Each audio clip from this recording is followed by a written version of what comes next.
What is good, everybody? It's Monday, Unscripted Logic. Salute to everybody in the chat. Hustle, Hazy, whoever else is in here. Yeah, man, salute to y'all. MME will be pulling up. We got a great episode tonight. Pablo the Don, that's a fact. So tonight, Monday, as y'all know, Unscripted Logic. Every Monday, I am your host, Social Assassin, and with me, as always, my co-host and the GOAT, Pablo Pickasso. You know what it is. You know what Sick it is. Pablo. We got sick Pablo. Sick Pablo, and a social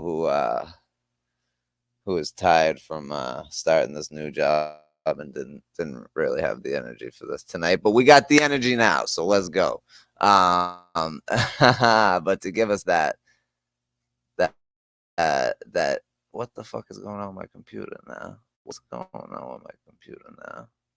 All right, there we go. But what we usually do one time for the one time.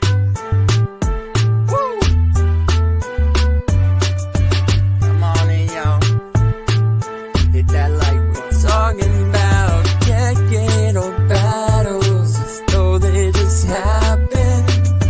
It's getting heated cause they both have passion. Pablo Pickasso, social assassin. Friends dropping gems cause they know about rapping. Hop on the panel and get so higher on. Debating on the channel, so on and so on. Chop it up and discuss different topics. Come in and watch it, Unscripted Logic. Come in and watch it, Unscripted Logic. Unscripted Logic. Every Monday from 6 to 9, talk battles and pick apart shitty lines. And if you're not on my side, I can change your mind if you give me time. But while you're here, you should hit the like, cause we keep it raw every Monday night. Nah, bro. No, I'm fucking telling you. Oh my god. You don't know a goddamn thing. Are you serious? You're out of your mind. Exactly. I can't fucking believe this. Oh, please. Get the fuck up. Shut the fuck up. That's ridiculous. Bunch of Chuns and no goddamn thing. You don't know what the fuck you're talking about. Really? Yeah, okay, bro.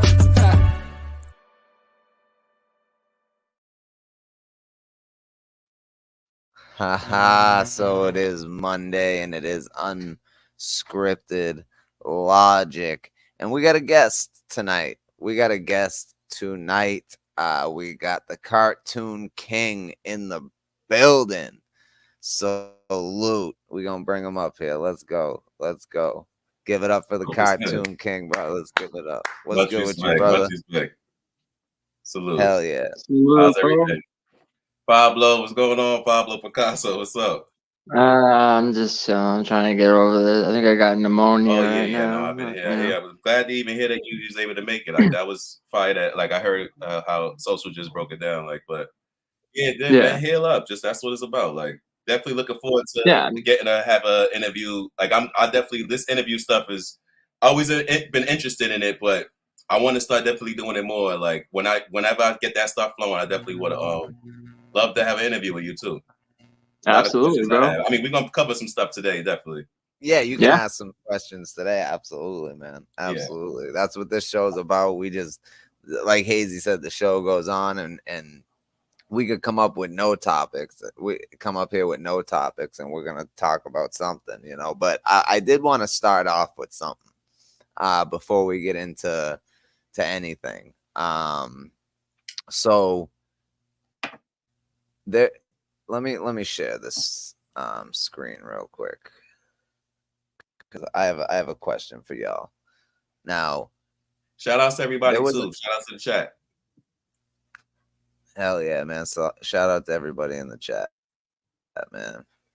I think there's a couple other people live right now too, but all right, so we got this card, right? Oh yeah. Now it was yesterday. The first time I heard about this event was on Saturday night. I forgot to mention that. You're so right. I can't believe how they didn't promote this. You are so right about that. This had zero promotion, and it's like I first heard about it from people, you on the show. That's how little, like, that's like, crazy. Jesus, bro. And for people who can't see, and listen to this card, bro. Like, it's Calico versus Reed Dollars, Clean Paper versus T-Rex. Now, this is in Detroit, so Clean Paper's showing up. It's a Calico event. He's gonna be there. Clean Paper versus T-Rex. Right. Bill Collector versus Tay-Rock. X Factor versus True Foe. Geechee Gotti versus some dude, Joey Linwood. Solo versus Black Fonz. Solo actually was pissed after the battle because he thought he was battling Fonz. Like, yo, that's hilarious, right? What the fuck? Yeah. So, and then Lady Caution versus some chick named Bailey Lee, and then some chick AC Amora versus Yoshi G, and I guess that went left. I don't know exactly what happened, but I guess that went left. But why was there no promotion for this card?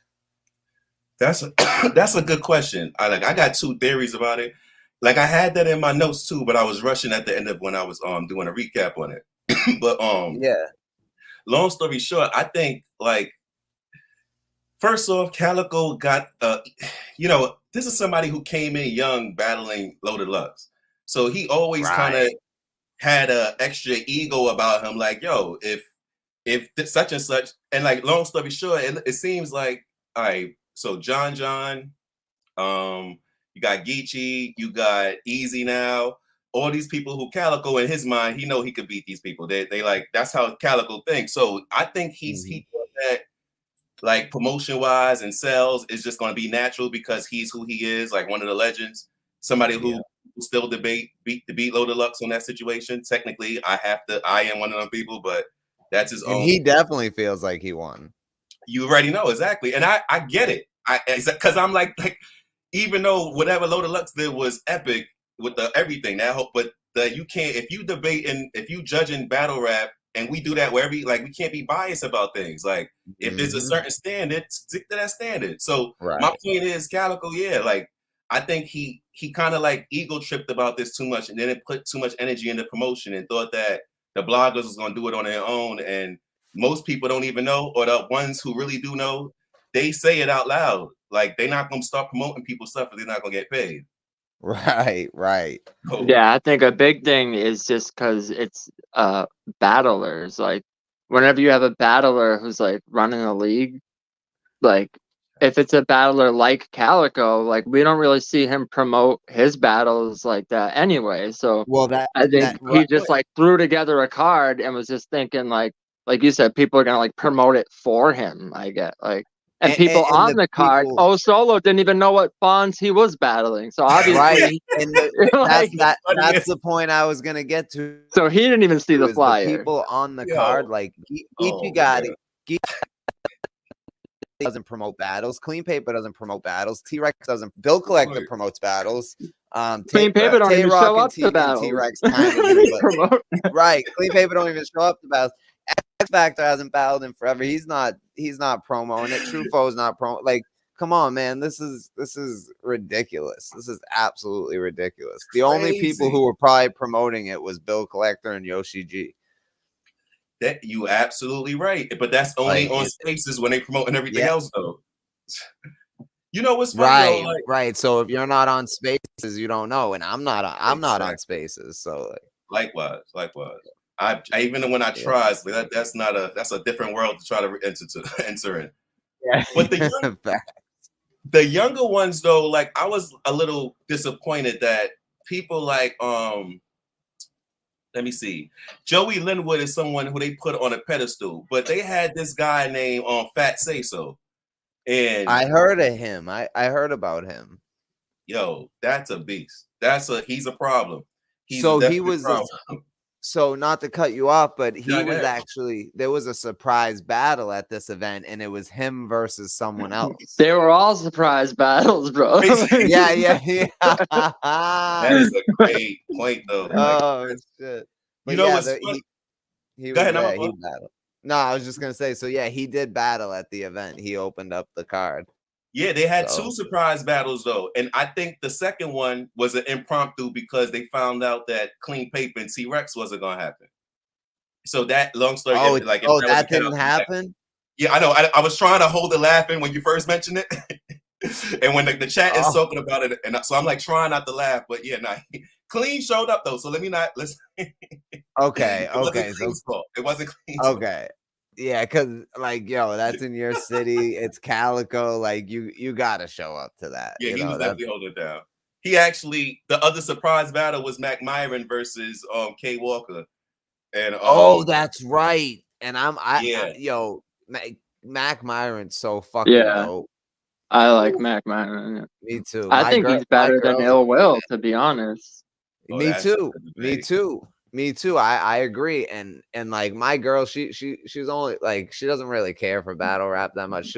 She likes the art form, but like she only likes a few battlers because like most of them sound the same to her. But like she is a big fan of Mac Myron.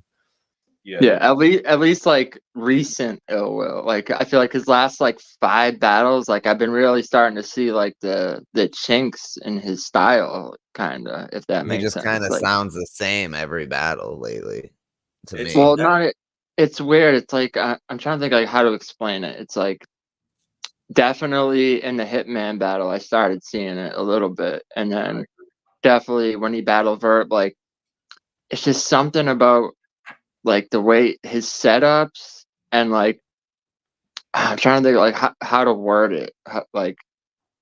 But now that I noticed it, it's so glaring, and like every scheme he starts, I'm like, oh, he's about to do that again, and like it's like I can't unhear it now. I can't unsee it now that I've seen it, you know. And it's just like it just takes the like power away from all the punches, basically.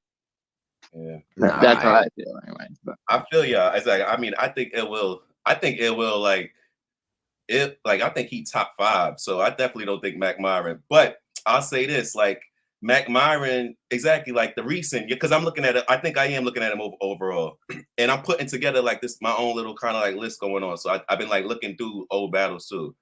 But I'll just to make things clear though, with this surprise battle, I'm gonna give them the fact that it was probably because Clean Paper and T-Rex, they knew that because all the Philly rappers was there, K Walker was gonna be there, and then Mac Myron was gonna be there because Ill Will and all that. I think they just did that fast, like probably within the last week, from what K Walker said in the battle, but it was atrocious. Like that was I never felt.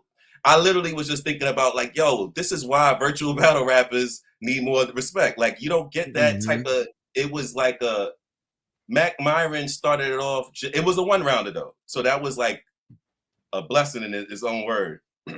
Yeah. But now, did you watch all the battles? Yeah, every single one. Okay.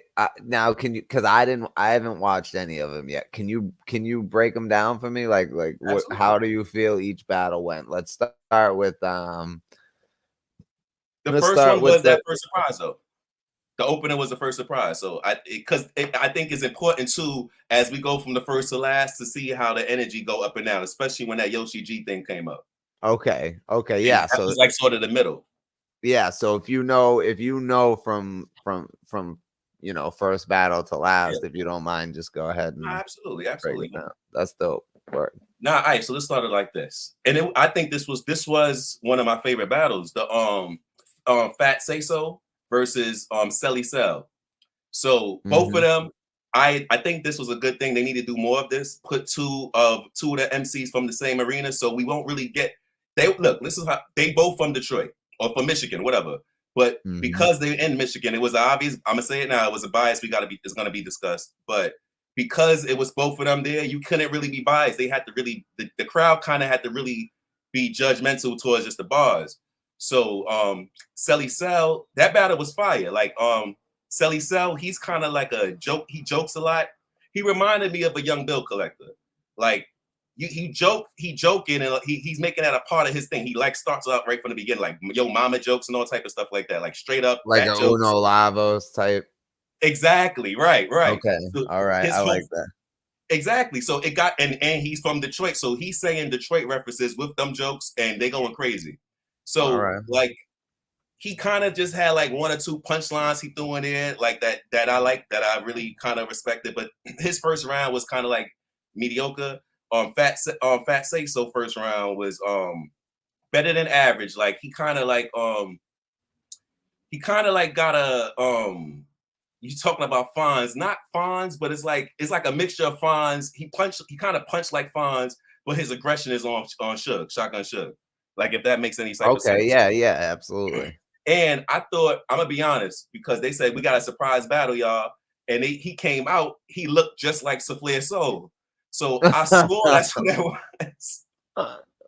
And that kind of got into my next conspiracy, kind of like I'm like, wait, is URL back in this whole thing? And they just trying to so I rebranding them and shit. Like when they did Isaac Yankem, they turned him to Kane in the WWF. Yeah. But I feel like if they were behind it, they would have promoted it better, to be honest. Facts. I don't know. That's a great point. That ties into this all. You 100% right. But even like the young ones, they should have been on like trying to get on Angry Fan or anything, like do something and promote themselves more, because they were nice. Yeah. Both of them were well, nice. Even like you said, even if they're on Spaces, like I'm not on Spaces and shit, but people will like clip it up and put stuff on YouTube, and like I didn't see none of that. Like, so it's like, what, Bill Collector wasn't talking about the card or any, like, you know, someone would have got wind of it if they talked about it and like clipped up something of a Spaces or something. Like, no, I see nothing, not one mention. No Angry Fan, nothing. Like, great, crazy. I think you bringing up something that is gonna, it's like kind of a dark cloud over the event, and I think it makes sense to bring it up now. It's throughout the whole battle, the whole event. But you hear in the MCs, they literally saying, especially like, who said it the loudest? I think Geechee. They like, yo, Cal paid me, whatever he paid me to just come do what I'm doing real quick. And that's the only reason why I'm here. Like, remember how Goods was so disrespectful with that? I think it was against Rome. Like, he was just like, I was there. I was there in person. I saw that battle live. Oh, word? Yeah. It was against Roan. Yep. His whole angle was, I don't care about this fucking battle. And the whole round. Like, it was one round. That's what he did the whole time. He got paid like 8,000 to 10,000 for that. I think it was 8,000 for that, like 3 or 5 minute one rounder. Yeah. That I was like, I was so hyped for that battle. Like I've been since DNA and Roan. I've been like on it since then. Yeah. So I've been on Roan. But it's like, now go ahead, homie. No, I was just gonna say that should have been a better battle. Absolutely. See that? Well, good transition, because that's kind of what this was. Like a lot of these, when it comes down to everybody but one person, Bill Collector gets the ultimate pass, ultimate G pass. Everybody else, I think they just kind of like let me make sure I show up and do what I got to do to make sure Calico card is good. And I think that also played into why they didn't. If they half-ass in the battles, they're not going to promote it. And like you said, most of them don't even promote naturally regardless. So it's this world. It's like this. It was a bad combination of everything going on. I don't know. Yo, and also, you know what? Y'all know about, it's like a, wait, we here? Everything still good? Yeah, we're here. Yeah, we're good. Oh, no, we're just giving you the floor. All right, I appreciate it much. Yeah, absolutely. Yeah, exactly. What was I just saying? Look, just to wrap that up though, that first battle, Selly Cell, he lost. It was a 3-0. It was a 3-0. But Selly Cell did good. He had like it looked like it was gonna be unbeatable that second round. His second round was the best. But Fat Say So, his second and third was like close to, there's no filler. There was no filler in there. Great content, the flow, the delivery, the punch. He was just dropping bombs after bombs after bombs. It was crazy. So I'm gonna have to peep this. Yeah, I gave him that 3-0, but it's like it wasn't like a wipeout 3-0. It was like Selly Cell. You could actually debate that first and second round. But my preference is for the bars and how he set it up with the angles. That he got in it. He was just doing everything. He just kind of showed flex his versatility that second round and the third. I didn't even think he was gonna be able to do that. Word. That's dope. That's dope. Yep. I'm gonna check out that, but I'm gonna check out all the battles. Right. But yeah, I mean, I like seeing because there's not a lot of new. Not to get too far off topic, but there's not a lot of new young talent or like new up and comers that are like that good. So it's nice to get one every once in a while. But yeah, that's like has their own style or something. Yeah, there's a lot of new dudes. Like a Mac Myron. When he first came out, it was like a breath of fresh air. You know what I mean? Yeah. Right. Because a lot of dudes remember the whole like PG era where everyone was like doing the PG step and they had the same cadence and tone and timing and everything. It was like I couldn't watch this shit, dude. It was literally it was conveyor belt fucking literally like it was like the real Slim Shady, they just like kept fucking pumping out new dudes and they all rap the same. Like, oh my god. So what was the next battle? After that. So it was Mac Myron. Nah, they that's why I felt more was like they tried to put it in the middle. They put that there like it was a main event, bit close to like it literally broke. Yeah, it's this. That's why I'm saying I felt disappointed. It felt like what are y'all doing? It felt like torture because they put it. It was like, all right, there's 9 battles. That's a good thing though. I gotta say that you don't really get that a lot. But 9 battles, that was the 7th battle. That was the 7th battle. So now the next battle though was Bailey Lee versus Lady Caution. So Bailey Lee, she's Cal's cousin, and like there was a Cal. Basically, it was Detroit bars. She kind of was the one who spit the most, just a straight Detroit, Michigan bars, because it was Detroit and Pontiac and all that. And they was like talking about some other. They were like in their like upper scale neighborhood, so they had references to that. I wasn't catching all of them. Like I was catching some of the like main stuff, but the crowd was going like. And when Lady Caution mentioned that that's Cal's cousin, I'm like, oh, I kind of put 2 and 2 together. But I felt bad that they were over. I don't like when people get overhyped. I feel kind of sorry for them because they, in their mind, they don't even realize like you're going to enter a situation when you don't got that support, and it's going to be disastrous. Cal was probably talking shit, telling like Tay-Rock, oh, my cousin will fuck Caution up. You know what I mean? Exactly. So that was probably, but yeah, it got her hyped up. So she lost, I take it. Yeah, she lost. She wasn't bad though. She wasn't bad. Okay. Her slogan, I'm a big titty chick with bars. That she held that true. She definitely had bars the whole time. She was connecting, flowing. She literally kind of had like a Philly type of flow and delivery and cadence. But Lady Caution was like a mini Tay-Rock. Like that was, a female Tay-Rock. Like she's officially got to call herself the gun bar queen. Like that's all you got. Like you can tell at least like, that they're sparring with each other is what I'll say. Like at least. Yeah, I've noticed that at the very least. I've seen a couple of Caution's battle, and I feel like she has this potential, but it's like, like you said, it's like literally battles. Like a mini rock. And I like Tay-Rock, but it's just like, but then you see other battles of Caution where it's like, wait a minute, she's way better than she usually is. So it's like, fire. Right. Yeah. She was on a Woody run for this one, definitely. Like, I got to give her that. Like, it was nothing less. I judge all the battles the same. Like, she had 8 out of 10s at least. Then the 9 out of 10, one of her rounds was up there. It's just punches and punches. She just punching her so every 4 bars you get in a room shaker, basically. That's literally what it was. So it is no denying the bars. But my advice would be like especially, and then Bailey Lee is mentioning like, yo, we know Tay-Rock is ghostwriting for you. She took a lot of shots at Tay-Rock, so that was out there and all that. And to hear her sound just like Tay-Rock, even with the ad libs and all that, it'd be a little kind of crazy. I mean, not the ad libs for her. That's a whole different conversation. But the whole movements, the whole gun movements, it's the same thing. But like I said, it could be sparring. That's how I look at it. Because I got Lady Caution. Like when I seen Lady Caution stop that whole, I always had love for Lady Caution. But when I saw her stop, like after when that whole Tay Rock versus Sirius Jones battle was going on, like I was watching that live and Beasley, Smack, it was going on for like 5 minutes. They was really going back and forth. Like Sirius Jones was killing him. But when Tay Rock was like about to fight or whatever, nobody stopped him. Lady Caution just came then, whispered whatever, and he just calmed down like he had a tranquilizer.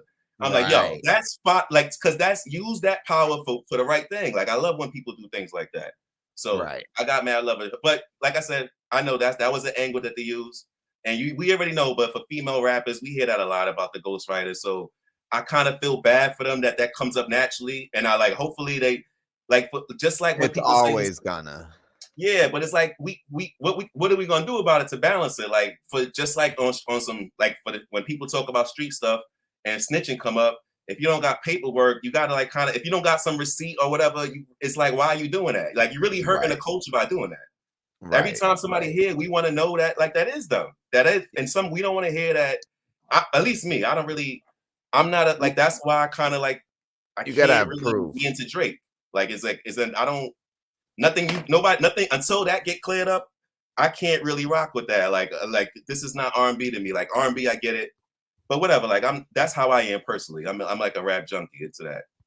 Yeah, I just don't get how it's like. It's not like boxing or something. It's like anyone can think of lines. Like, oh, your female brain can't like think of bar. Like, I get how like some of them did have ghostwriters, but for it to just be like a blanket thing, like all female battle rap, like why they can't think of bars? Like it's because sometimes you'll have like a female who's like young and like have like references to like a whole scheme of like references to like 90s basketball players and teams. It's like, well, like come on, man, like come on. Well, yeah, you can tell like when what was it, Kwame Kush and I Battle, she had fucking Boy Meets World bars and stuff. She's like, when I Griffin Bean is something like Mr. Feeney is, and then it came out that what was his name? Fucking oh my god.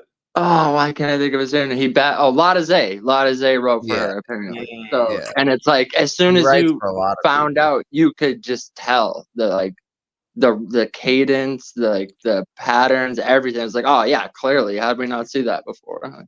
Yeah. Like I don't believe Jazz wrote that Stockton and Malone bar that she had. Like I just don't. When I heard her say that shit, I was like, really? Come on. Come on, they were. Well, nowadays it's so like but I don't know because sparring and people the battle rap like groups and shit. So it's like it's definitely like it's not like it used to be. Where back in the day it was like a one-man sport. It was like 1v1 and everywhere. There wasn't like battle rap teams and people in group chats coming up with shit. So people didn't want help. People didn't want help. People wanted to write their own shit and attack people the way they wanted to, like, and say the shit that they wanted to say and showcase their set of skills. Today, it's like people just want to be in front of the camera. See, and the dark cloud over that was the perfect transition. Is this really changed, which we kind of clearly know in our own ways.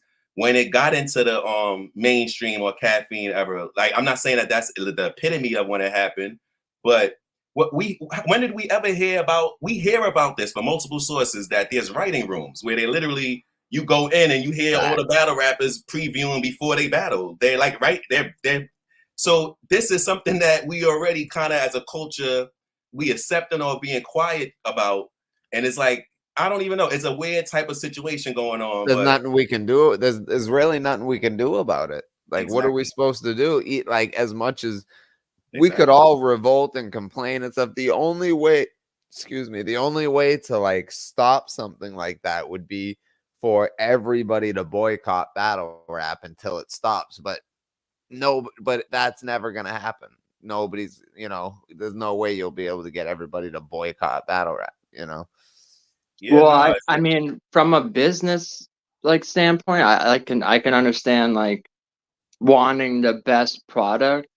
So Especially that's if you have a why, great performer who can't write, but you or know, then you not have even like some, how they do, like we heard about like multiple takes of the same bars right, till they get it right. And it's like I get that part. Like if it's like you're putting out a product, you want it to be the best, not trying like, to oh, make well, it he like a didn't perform it movie. as good. But Mhm. then when you add that in with everything else, it's like it starts to take away the essence of it, because then it's like, well, so now we're just gonna do 20 takes, and now you had 10 people writing it, and you know, it's like all to get the best product, I guess, but at the same time, it's like it takes away from what it's supposed to be. And then Right. exactly, and that's why I say what it opens the door for everybody now to say like everybody can be everybody can be blamed for being a part of this or whatever, and it could just be like this boycott going on. But with this going on already, and like you said, we can see like that's why I think it's not a boycott, because on some level, as big as we were saying, like from the Smack era, like yo, this needs to be mainstream. They need to take this to the next level, past 106 and Park and all that stuff or whatever.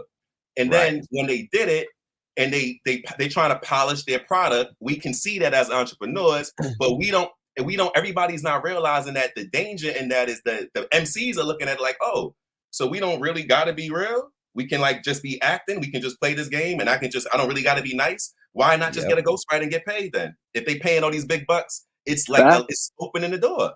It's the same thing in music too, because you'll get someone that, and that's like widely accepted in music, to have people like, I can name like 10 #1 charting pop songs right now, and all those people didn't write it. So there's like designated writers that write the songs, but they go, oh, you're a good singer, here, you take this song, and with Beyonce your didn't. image and your brand and your like take on it, basically, like, you know. So it's like Yeah, Beyonce didn't write that fucking to the left.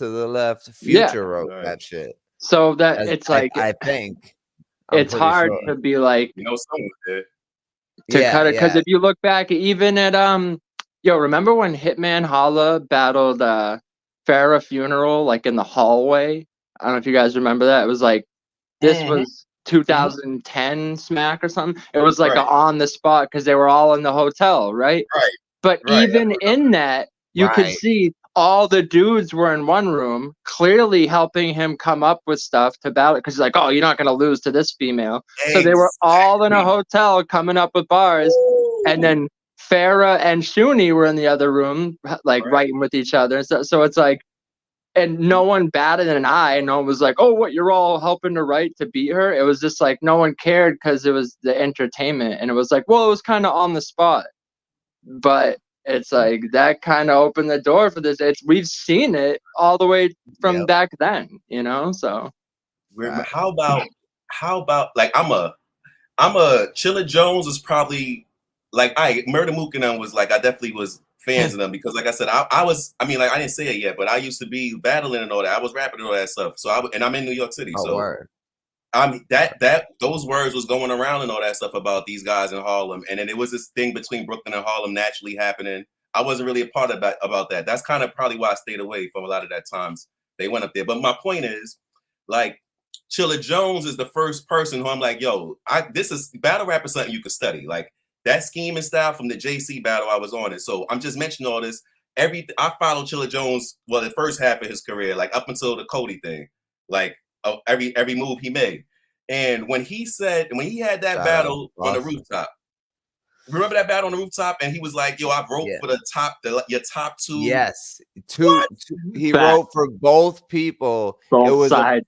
Now it was a main event. It was a main event. I found out that it was a main event battle that was either for a Gnome or a Summer Madness. I know that for a fact. It was a main event. See, I didn't know that. And hold up. The only thing I haven't found out yet, which I know I can find out, is who the two people were. But I do know it was a main event for a Gnome or Summer Madness. And I believe it was. Yeah, who you think? And to be real, I think it was Surf versus Hitman, but I'm not 100% sure. I felt Surf is the only person who I said I'm putting my money on. It was something up in that energy at that time. It was kind of like they had like tension going on, or Surf said like he was always trying to give Chilla credit, but like also trying to like, yeah, he lame though, he nice, but he he boring or whatever. So I felt there was like something going on between like, yeah, right. Surf was blasting everybody basically besides Chilla Jones. He was always showing Chilla Jones like respect at that point. So I just always thought Surf was somebody who was there. That's interesting though. And it's like people. Right. Yeah, and people want to see, and it's like someone like Surf. People want to hear Chilla. Chilla's the type of person that Surf would have bombed. He would have bombed on him so bad if it wasn't for, you know what I mean? Like he's just a type of person. Whatever. Look at how he came at like JC and shit. Surf would absolutely be bombing on Chilla. So but it's like, you know, the thing with Chilla Jones is like, yeah, it's definitely questionable. And you know, with Chilla Jones, it's like the problem with him is everybody says he's boring and stuff like that, but like they want to hear him, they want to hear his lyrics, they just don't want to watch him battle because he's boring. So like fans would if like a lot of these fans, if they knew that Chilla Jones, like if after each battle it was like, oh, written by Chilla Jones, fans, a lot of fans wouldn't even care. Exactly. They wouldn't even care, which is fucking That's crazy. what I'm saying. Like they become fans of the person, not like the sport. So, dude, it came out. Remember, Surf against Court, but not like eventually he got pretty good. But when he first hit this max stage, like him versus DNA, like, and I was rooting for him. His last title match versus actually both title matches versus Real Deal. I saw the last one in person. He fucking spazzed, bro. And yeah, he can do it, but like, but he's better off behind the scenes writing, even though I don't agree with ghost writing and battle rap, but he should. I was gonna say, remember Surf versus Cortez? It literally came out that he like stole that whole section, and then his defense of it, that like what Quilly verse or something. He was like, no, I didn't take it. He's like, fucking Tay-Rock wrote one half, and then who was the other person? He said Drugs, and Drugs helped me write the second half. So it's like, but either way, you're having someone else write your lyrics for you, and nobody cared. People still said Surf won that battle. It's like, what? So you have a team of writers, just like we've always said. You know what I mean? Just like people always thought Tay-Rock and Chess and Drugs and Twerk and Surf, they all write together. Facts. Ace, I mean, they all write together.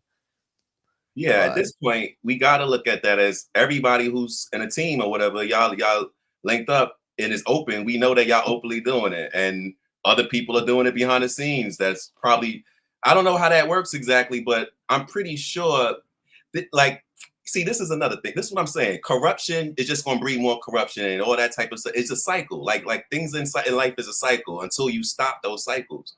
And like, let's think about this cycle. Remember when, oh man, this was one of my favorite moments in hip hop. Like Beanie Siegel versus That Kiss, the Rockefeller versus State Property. And it came up like from New York City, from Bushwick and Aberdeen. It came out like it was literally, I went to high school talking about this. I was in junior high school and I heard that. New York? Yeah, I'm from the city. Yeah, exactly. I'm from Brooklyn. But, okay, word.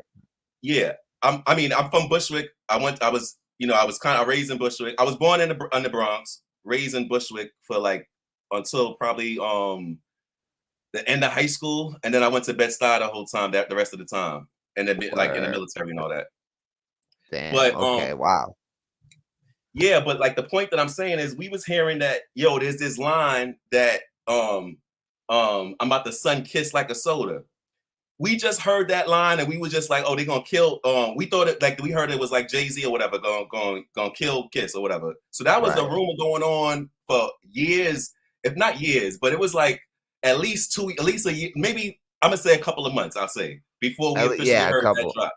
Right. And then you hear my point to bringing all this stuff up is we heard eventually, I don't know if y'all are familiar, but they kind of did that together. They wrote that bar when he when he went at him with that hands up beat, knock you out beat, or whatever. That was all written as a group or whatever. Or they helped him with lines, is how he said it. He had like most of the bars, and they was giving him lines or whatever to like state property. So that kind of is another opening door. Like that was accepted. Nobody kind of cared about that. So when the battle rappers are doing whatever they're doing now, it's like the same. Why you kind of got? That's why I said it's like it's not saying that it's absolutely not good, but it's like nobody's not stopping it. So there's no authority figure who's like standing up and saying anything about it. Like even with us, like we talking about this or whatever, but if the authority is looking at the money that they making more than the culture of what we representing, this is what we kind of like stuck with. Fact. That's what we're saying. It's like it's been accepted, so it's like, you know, and it's been accepted in every other form of entertainment. So even like movies, you know, directors will be like, they didn't write the script, someone else did. So it's crazy, you know. Good point. It's a great point. Yeah, I mean, and so that was a great point. But I want to address this real quick. Hustle said that was a diss track Rock had for Quilly that he never used. No. Quilly did a spit on, like, I think it was bars I-95 or something, and Surf used basically those bars almost verbatim, like stinking, reeking. Yeah, like it was very like so it wasn't you know, it's not like, so maybe that's what Rock said, but that's definitely not true because they were Quilly bars. I mean, you can go on DNA Tooth's channel and you can find the Quilly Surf thing, and he plays them side by side, and you can decide for yourself. He said, "No, I know, but I'm like saying Rock wrote that." Remixed it to diss him with, like I don't get it. Oh no, but that's kind of like something they were saying. Like I said, drugs and all that. It was a bunch of them who was, and it's like maybe rocking them. They was like, yo, we scrambling right now. We can't let him lose to Cortez. Like, and then they like, yo, and remember he was on this losing streak, so they got to make sure he good for his bread and all that. So I think Rock probably got inspired, or drugs, whoever they said got inspired from listening to that, and maybe like homie Hustle saying. Rock is the one who literally wrote it that and said, yeah, Rock, here, Surf. Here's some bars for your second round or whatever he did that. I know, it's just crazy to me how the defense of, no, I didn't steal that, is someone else wrote it for me. Like, what? How's that a good defense, bro? Like, what? But I do wanna get back to this card. I do want to get back to breaking down this card. Even though this is great, I love when, the conversation. We literally were talking about the opening battles, and and it turns into an amazing conversation about a bunch of other stuff. I love that, so I don't mind that at all. But I loved X Factor back in the day. It was like one of my favorites. I don't know, he like fell off so fucking hard. But did he do good in this one? I didn't see it. He did amazing. He did his first True Foe started off. True Foe came out heavy, so I think his first round X Factor just gave them a bunch of Detroit energy, but he had room shakers with all them bars. So I personally gave it a 7 out of 10, and True Foe had a 9. True Foe was bombing with his X flips. So he killed him that first round. X Factor second round was a monster, like close to perfection. That was like X Factor. I gotta see that.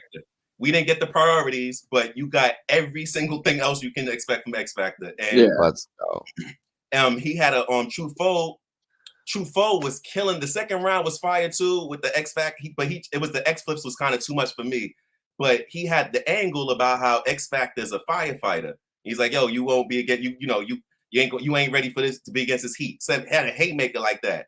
So X Factor started off his round rebuttaling that and had a whole round dedicated to how, like, metaphors about how firefighters go into the thick of the smoke and you run away from the smoke. He killed that second round. It was kind of like a priorities, like, yo, be a grown man, homie. Like, he kind of had that talk. It was fire. And the same thing for the third round. The only problem is that he stumbled. I mean, it was like it was to the point where he kept stumbling and catching it, choking for a minute. The crowd giving him energy. He catching it back and saying fire stuff though. So I don't know how people gonna judge that. And True It's Foe, choppy, yeah. Yeah, it was choppy. And True Foe had one like kind of choppy moment as well, but it wasn't like X Factor. So I think the bars kind of the material was better for X Factor that third round. He had that same kind of real talk. He said something about, yo, you a gang member, right? You could stack up all these fingers, but you can't stack up $1,000. It was a real Yeah, I definitely got to see that, man. Because Yeah, I've been like itching to see X Factor come back and do like he was all right versus Big K, but Big K was just too much for him. I feel like he wasn't like comfortable. Yeah. Dude, the X Factor that like battle Averb and shit, like back then, he was like he had so much control of the room. Like That's this one. just his confidence was on like 1,000, you know. Right. And at that time, it was like I felt like he was like unbeatable. Yeah. You know. Well, So I definitely want to see that. That's kind of a good. If he was straight up, he would have clearly won this round. He would have clearly won this battle. But it was just like you gonna be if he's spitting at you like that, and you think you're gonna just come at him because he got a fireman job. Y'all, he's gonna be too dangerous for any rapper right now. They better come with different angles for him because he killed that. Killed that. Okay, I can't wait. So who did you give it to? The battle altogether. I gave it to True Foe 2-1. Yeah, clean. When True Foe clean like that and potent street talk, that was fire. When during the event did that battle take place? That was probably right before. That was probably right before. That was the one that calmed down the Yoshi battle. That's what the Yoshi battle needed. Somebody, X Factor held it down. They needed something to kind of like. They needed positive energy in the room.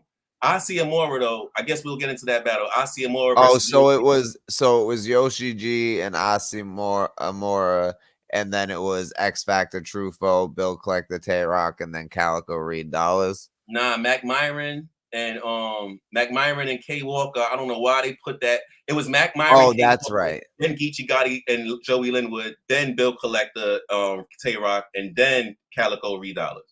And that's the second half of the card. Okay, so all right, so we already went over Lady Caution versus Bailey Lee. We went over the Selly Cell battle. What about O Solo versus Black Fonz? O Solo demolished Black Fonz. Yeah. Oh, I ain't gonna lie. Good. Yeah, I love this was one of the best O Solos I've seen in a while. So I love to see that. Yeah, me too. His that and to hear that fresh style amongst all the other stuff, and especially Black Fonz, he had the drug. It was all straight street talk. It wasn't like Fonz. I don't know why. I didn't think he was Fonz, but I thought he was gonna at least be like punchline and like Fonz a little bit or something. It's just like, yeah, he's just black. Like he's not nothing like he got nothing to do with Fonz. Maybe that's his name, so no respect to him. But as far as Fonz, don't think like that about him. But he wasn't bad. He was just had like a lot of fluff. But O Solo was just like different. He started off with like, yo, let me give you a real lesson in it. Here's what the meaning of darkness mean. And he just got into he's got so much experience and he really knows how to like fuck with his opponent's mind with the shit that he says, you know what I mean? He's a genius in that ring, bro. Yeah, he's just different. Like every time I'll always, no matter who he's battling, I'll always watch an O Solo battle just because he's absolutely. He's just doing something different than everyone else. And I love that shit, man. The living, the schemes, the angles, and he was getting into. I think because like y'all said, now I didn't really know that he thought he was battling Fonz. He was getting into different pockets, and he wasn't just playing that. It was jokes, obviously, every single round. They was funny. He did it in good timing, and he won that. He didn't. Well, I gave Black Fonz the first round. I gave Black Fonz the first round. It was close, but I gave. Okay. Yeah, like he said, once he got to the event, like once they went into the ring to battle and he saw Black Fonz or like at the face off or whatever it was, the first time like he saw him like before the battle, he was like, wait, what? I thought I was battling Fonz. Like So imagine that you right in front of Pony Shop, like fuck, wrong dude. yeah, that's crazy, bro. Yeah, Solo was classic. Yeah, so that was good to see. That entertainment was absolutely worth it. Yeah, for sure. Yeah. So go ahead. No, go ahead. So you said you had Black Solo Fawn got that. taking the first. Black Fawn's got the first. Solo got the second and third. Yeah, he Okay. wrapped that up. He backed that up. Like Black Fawn's kind of was like stuck to the same type of angles about like how street he is and how he really wanted battle Suge because of what he said about Proof. It was a Detroit thing, like I said. Oh, okay, got you. Yeah. Now is Black Fawn's a younger dude like coming up in the game or? I mean, I don't really know his age, but if I had to guess his age, I would say he like in his like early, like 30s, maybe late 30s. If I would have to say his age. So I don't think he's some young boy. Like he's somebody. I think I've heard his name. I think I've heard his name before on other cards, not like big cards or anything, but I'm pretty sure. Yeah. So, and then Geechee Gotti versus Joey Linwood. How did that go? Oh, Geechee, like he basically what he said, he stamped it the best what I felt the whole time. Like he was just there just for the check. But he had some phenomenal street talk going on. The bars was there.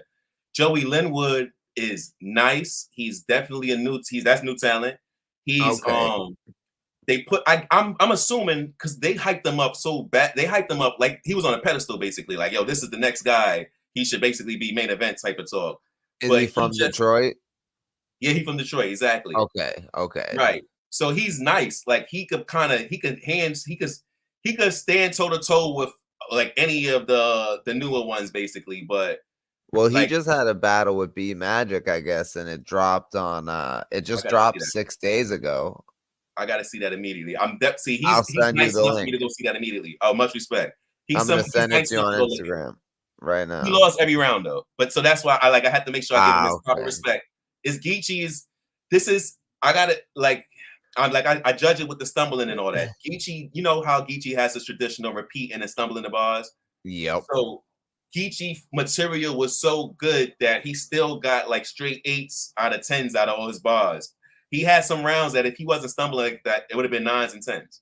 I mean, that's how all of his rounds was. They were all full of fire punches, haymakers. Like, oh my god, it was bombs, just straight bombs, like a main event. But he's slipping and stumbling through all of them. So literally, if you're from Detroit and you say Joey Linwood won because of that, there we go. Because Joey Linwood Joey Linwood kind of slipped up at the last round. Yeah, his third round he choked or whatever. He slipped up or stumbled, whatever you want to call it. Yeah, I feel like Geechee does that a lot, but it's like he's like so experienced that even when he's like slipping up, or like you said, he like reruns the bars back a little bit.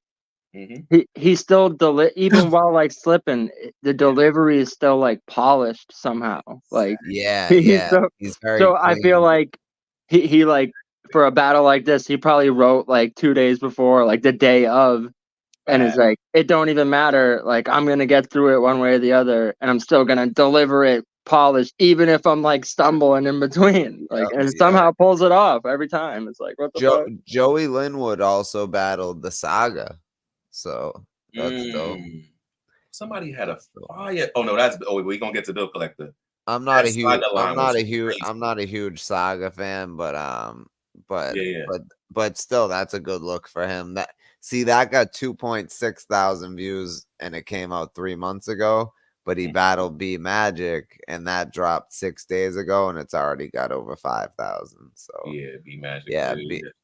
B Magic's one of my favorites. He was my favorite at one time. But now before we get into Bill Collector and Tay Rock and Reed and Calico, let's get into this Yoshi G. And that's a moment. That was a moment there. That's a moment that Yoshi really needs to just sit back. Asiamura as well. We got like this, the reality is they need to both change things up with what they're doing. Basically, Yoshi G starts off and she's like she gotta be considered like if we're gonna call Tay Rock, if we're gonna call Lady Caution the gun bar queen, Yoshi G is a scheme queen. Like she schemed basically the whole. It was like the first round. Let me just be honest with this. The first round, it was fresh. I didn't hear Yoshi G in a while since the 40 bars battle. She even kind of addressed that ill. So she schemed the whole way through. Fire. She got that first round. After that, and Asiamora is nice, but Asiamora kind of, I guess she was building up her energy, and those schemes that Yoshi was saying was just like killers. But then the second round, Asiamora turned up. She took her glasses off and all that, like because Yoshi, her angle was Yoshi G kept saying, "Yo, on this," and this is what Pablo, when you mentioned that they only talk on spaces, that's a good point because I only heard Yoshi G mention this card when she mentioned, and that's kind of the day when I found out that about the card was maybe 2 weeks ago. Or 10 days ago, something like that. Right. Yoshi G was like, yeah, I got to battle this bum chick, Asiamora, or something like that. She was kind of joking on her name, like she's a nobody. I'm just doing Cal a favor. And that's when on spaces. She's on the spaces. So she just kind of trashing her. And that's that she didn't say nothing about the other battles on the card. So right. That's how so I got it was really only promoted on spaces and people weren't even really promoting it. They were just saying like, I have a battle coming up. Yeah, because they probably didn't know the other battles on the card. They only knew who they were battling. Or like Solo didn't even know who he was battling. So it's like they just knew they had a battle coming up and they didn't know anything about the rest of the card probably. Because if they did, if you look at the names, I feel like if people knew who else was battling, they would have at least mentioned it, you know? Right. No, it's just wild, bro. It's crazy. Absolutely, really absolutely. But yeah, guys, continue. My bad. So it's all good. It's perfectly with it goes into the story. What's happening here? Like Asiamora basically mentions that in spaces she heard how Yoshi was dogging her. So from the second and third round, well, let's start the second round. She's angling her heavy, like and she got into that angle where she's punching it, and she said like something like, "We already could hear." We could hear QP in your mouth. She had an ill Ghost Rider QP bar, and it just kind of shook the room. And then when Yoshi spit, it was like, oh damn, you starting to see. It's like what Pablo said. You could start to you can't forget it, and that's all you could kind of see now. Is like, damn, like you making a gestures like QP, like you making the ad libs QP, like everything quantum physics do. Yoshi basically kind of. Like how he talks and we use the words and he just follow it. She did that same exact thing. And it was just like, damn, it looked bad. That does look bad. Right. When someone does an angle like that and it literally makes you look at the person differently the entire time they're rapping after, it's like, that's how you know it's effective. Because now it's like, the writing might be good, but I'm like, I'm paying attention to everything else. I'm watching your hand movements, your fucking cadence and everything. I'm like, oh, and you get so thrown off that, yeah, like literally you can't unsee it or unhear it. That's fucking. It was absolutely effective though. Nah, you're right. You can't. And it was effective because the crowd, like I said, I said it from the first round. She got to be dubbed the scheme queen. The way like I told you, we're chilling all that. I love when people could put words together like that. Oh yeah, and I gotta say, shout out to Pablo with your De Niro battle. Like you killed that over there with those bars. I meant to say that. Like that was unbelievable, crazy. Like that was appreciate it, bro. Appreciate it. That wordplay, yeah. I mean, that's all rounds. But yeah, if anybody ain't see that and y'all checking this out, go check that out right now immediately. Whenever Unscripted Logic episode 10 at the 43-minute mark. It's like 43 minutes 25 seconds or something like that. It's right around there. Yeah. So yeah, no, that's yeah. I used to be like heavy into scheming and shit too. Like, not like right at the time until it came out, but it was like a period in battle rap where like everyone was scheming and shit. And I was like, kind of already had been doing that for a little bit before, but it made people like listen more, kind of, because I felt like my schemes would be like going over heads, kind of. But then when other people started scheming. It made it like, oh, now they're listening for it, kind of, you know.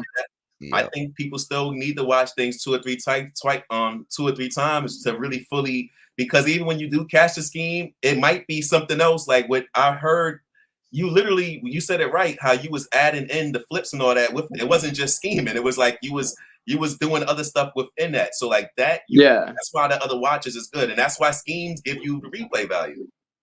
Right.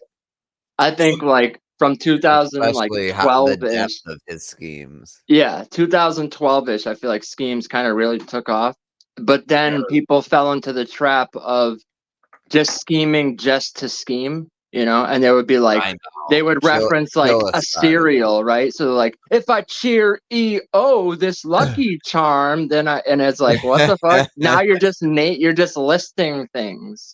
Right. And the only thing they have in common is like, yeah, I'm gonna do bands now. And it's like what? Pablo's fitness scheme against Clip actually meant something because Clip core Leon. So like the fitness scheme all led up to a core punchline. Right. You know well, that's what I was gonna say is like some people they fell into the trap of like just scheming just to scheme, but there's not only no other like angle that's attacking the opponent. Eventually, it's like it doesn't accumulate in a punch either. So it's just like you just listed things and then that was it. And it's like, okay, like it sounded cool as you were doing it, but then when you wrapped it all up, you didn't like get anywhere with it. You didn't you weren't dissing your opponent, and there was no like because it doesn't always have to be like personal. Like even like I say all the time, Tay Rock's like seatbelt bar. It's like that could have been said to anyone, but it was like just the way he delivered it. It doesn't always have to be direct, but it like you gotta like accumulate if you're gonna scheme or angle.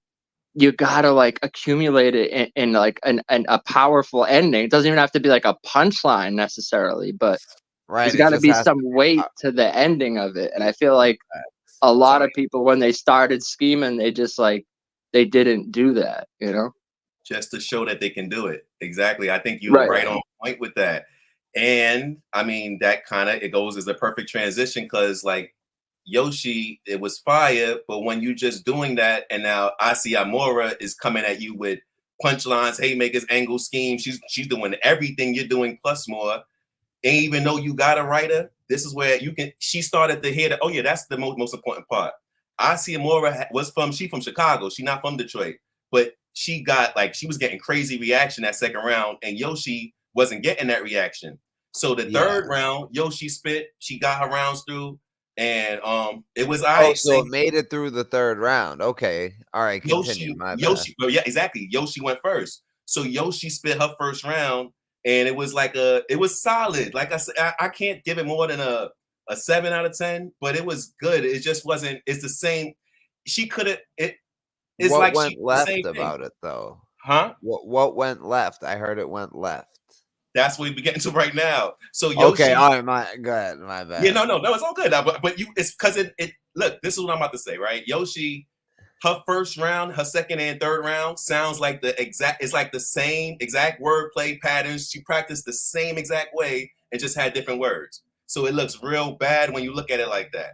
So Yoshi, the crowd is not reacting to Yoshi because Yoshi's still spitting fire scheme. I mean, at that point, I don't want to, they just schemes now. It's kind of like what you said. Now, that's probably what hit me. They weren't going anywhere. They was just like, you scheming just to scheme. Right. And the crowd wasn't reacting. And Asi Amora, the third round, she's like coming back with that same thing. You sound like QB. QP got his name all in your mouth so much. Like I said, ill. She just flipped that again and it looked bad. And then she said, you know what? Halfway through her round, she's like, you know what? I need to speak to your lady parts, right? And so she bends over and she's like, yo, you need to tighten up. Like, and she's like, she's starting to spit, and Yoshi like, nah, get out of here. If you want to talk to my lady parts, you gotta go on OnlyFans or whatever. You gotta pay me on OnlyFans. So that's how it started. Wow, yo, that's fucking crazy. So they come. Now go ahead. Nah, I was just laughing. That's crazy. Yeah, they calmed her. So this is going on now for like 2 to 3 minutes, and and Asi Amora and her people is like, "Yo, you already won. The crowd already saw you won. You done. You don't even need to spend no more of your third round." She's like, "Nah, this is personal. I want to get this off." So Yoshi's like, they telling Yoshi, just stay. At least make sure y'all shake hands and all that. So Yoshi comes back. She's like, "All right, go ahead." Now let me say this too. Yoshi is right. I got to be honest right now. Yoshi is right, not for leaving, but Asi Amora, they signed for 2-minute rounds. That was half of Asi Amora's round, and that was like probably 3 minutes in at least. At least. Damn. At least 3 minutes. Like I'm trying. I think I'm being nice, but I want to say 4 minutes. I felt like that was one of my notes. Like, you right, and this is overkill. And she said, I still got more. Now I need to speak to her lady parts. So that's when Yoshi was like, nah, this is too much. And she kind of overkilled at that point. She body bagged Yoshi. And I know Yoshi probably felt that from the crowd. So I think that's also why Yoshi, that's all I wanted to say. I think that's why Yoshi, Caesar, for real. You need to tighten up. That's all we got to hear, Caesar. Yeah. That's all we got to hear. You need to tighten up. Is that what she said to her? Is that what she said to her lady parts? Yes. You need to tighten up. Oh that's my she said, fuck, she gets down. So, I gotta see this shit tonight. Oh man. So Yoshi leaves, and then she's like, she kind of, I can't. I was so mad at that point, and I'm writing my notes. I think she kind of like spit a few bars after, and then they just stopped it. Oh no, not my fault. She was about to spit the bars again. Then Yoshi came back, and then it was like it was like commotion, and they just turned the camera off, and it was over. They just shut it down. And I can't blame it though, because I've been part of battles where people they're spitting 9-minute rounds, and I'm looking around like, dude, it's supposed to be 2 minutes. Like at that point, I'm walking off. Like, bro, what are we doing? I'm not gonna sit here while you rap all fucking night long. Like, it's crazy. I can't blame her, and especially when you kind of got the crowd already on your back, and it was like straight up kind of. She was getting to the point about her kids too. I forgot to mention that. Like, you should be a better mom type of. She didn't talk about her kids. My fault. Not to say it like that. But still, like getting at her for being a shitty mom, like that shit hurts. Yeah, I mean, she said you spend how much bread on your booze, and you could have spent it on like investing in your daughter's like getting some land for her future. It was shook the room, and it's like that was right before the lady parts thing. So all that kind of came together. That it was hostile, but the X Factor battle, it did balance that with some kind of like because True Foe and X Factor, and it, not to just jump into it, but True Foe and X Factor, it was like Midwest versus old Midwest versus new Midwest. I know, like I said, we spoke about that already, but that was a positive vibe. They was like showing like kind of camaraderie with each other. So that was needed. It brought some levity to it. Yes.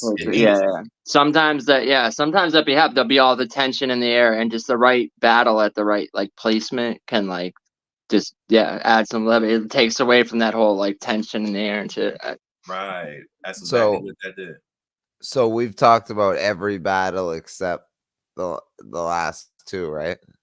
Yeah, Bill Collector, Tay Rock, and Reed Dog.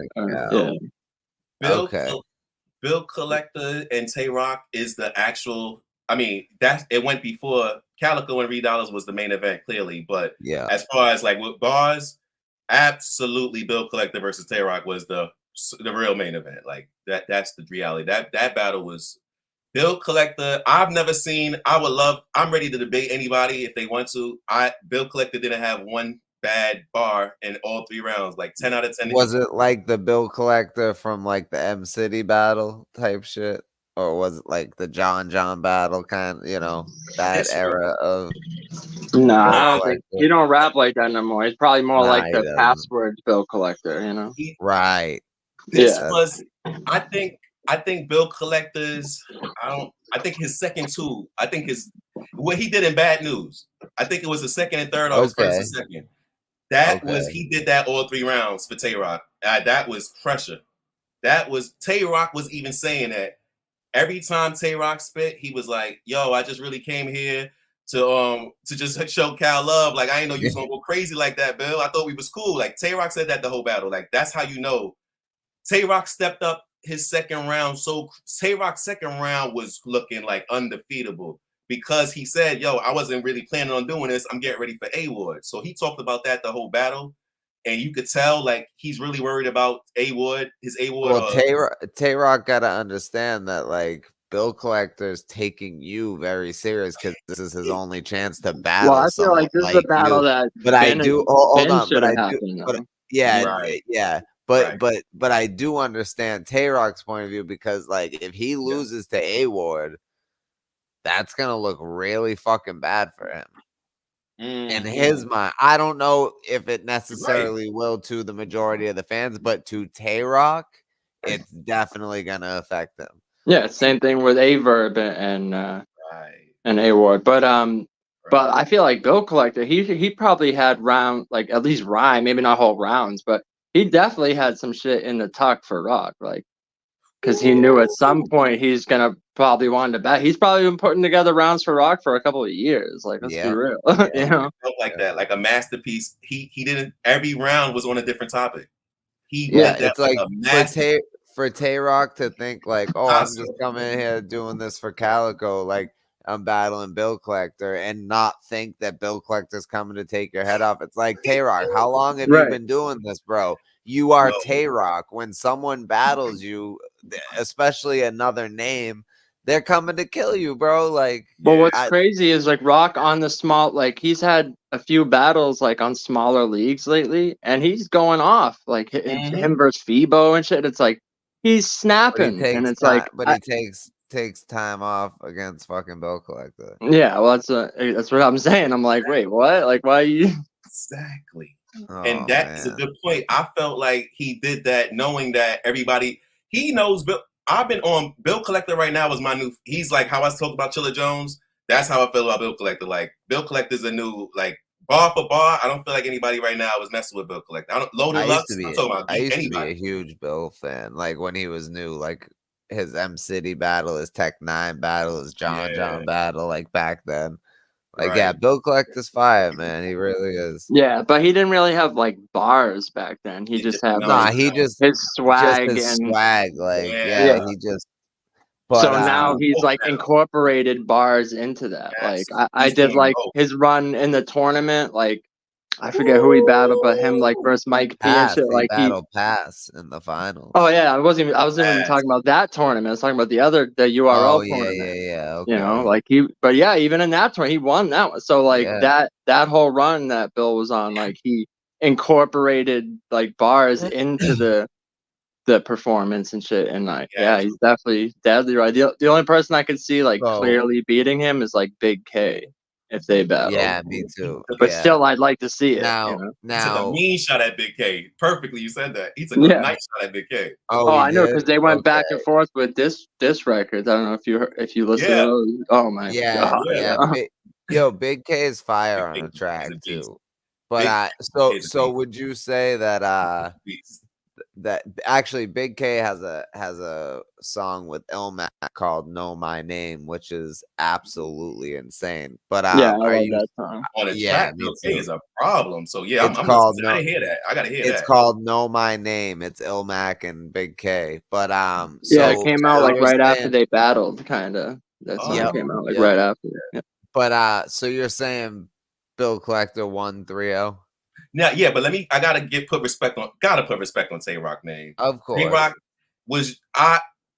I'm a fan of Bill Collector too, so that's kind of probably why I started off with that. But I should have said Tay Rock didn't have nothing less than an 8 out of 10. No issues, no slip ups. I don't gotta really say that for Tay Rock. We already know. Tay Rock just didn't literally. His bars literally was saying, yo, I didn't really I wasn't worried about you. I'm worried about A-Ward. He said that every round. He said, I'm worried about A-Ward, then I'm gonna go get Saga. He said, I'm going after all the horsemen. This is what Tay Rock is saying. He totally looked like he probably spent more time writing cautions bars for her battle than you know what I'm saying? Right. Well, something happened because but his second round was a 9 out of 10. But Bill Collector got that 3-0. Yeah, Bill Collector, I got that 3. Bill, I don't see how you can debate it not being. I don't see where you can even say Tay Rock's second round was fire. But like I said, you can't. He had filler, and Bill Collector didn't have filler. So that's the only difference between that. Tay Rock's second round was fire though. Like if you're a Tay Rock fan, I can 100% see why you want to try to give him that round and you want to try to debate that, but. This was the best. This is my battle of the year right now. I'm kind of looking at Cody and all that stuff early. Like he's like on top for me right now from that battle to the what he just had, the chess, even though the battle in itself, I'm just talking about his bars. What Bill Collector is doing. Okay. Yeah, bar for bar. I don't think nobody has 6 rounds right now better than Bill Collector. And for 2024. Okay. All right. So that I gave him that 3-0, but Tay Rock was good. And the main event was go ahead. I'm a big fan of Calico. I used to be a huge fan of Reed Dollars, and I mean I still am, but I don't think he's, you know, he's obviously not what he used to be, but likewise, I agree. You know, but Calico, to me, man, the way like when I hear people say like, I just don't get it, I don't understand what people see in Calico, it reminds me, I don't really look at them like, well, then you're fucking dumb, because I don't understand what people see in O-Red. So like, so I you know, so he's a beast, though. I get it. I get what you're saying, though. But yeah, you know, but Calico just speaks different, and the way he words his shit, like he uses a lingo that like really, like, you have to be from Detroit to fully catch everything, or like know the Detroit lingo to really catch everything. But the way he does it is so smooth and slick. He's incredible. I'm a huge Calico fan. I wasn't before, like early on, but I definitely became a fan. Like I was 12 when I found out sandwich bags was for sandwiches. Bro, right, that shit hit different. right. Like it's not a punchline. It's just like it's so real that it's like like right. you feel it in your soul, you know? Yes. Right. And that was Cal this battle. That was Cal this battle. Oh shit. That was Cal this battle. I gotta just, it's like Reed Dollars, it's wasn't what we look for. But Cal had the perfect line, so that's why I had to mention it now. Cal said that first round Cal had was bombing. He said, we used to look at you as Rambo, and now you just Sylvester Stallone in our view. Like he packaged it together, but it was like, damn, like you right. That's kind of how this battle was. Like it was like, damn, you just all we really got was the flow and delivery. So this battle was kind of more about Cal, and Cal did something different that I never seen. I don't know. Had a plan. Cal had a plan. No, well, Cal choked. I gotta just let's put it out there. Cal choked. Cal choked.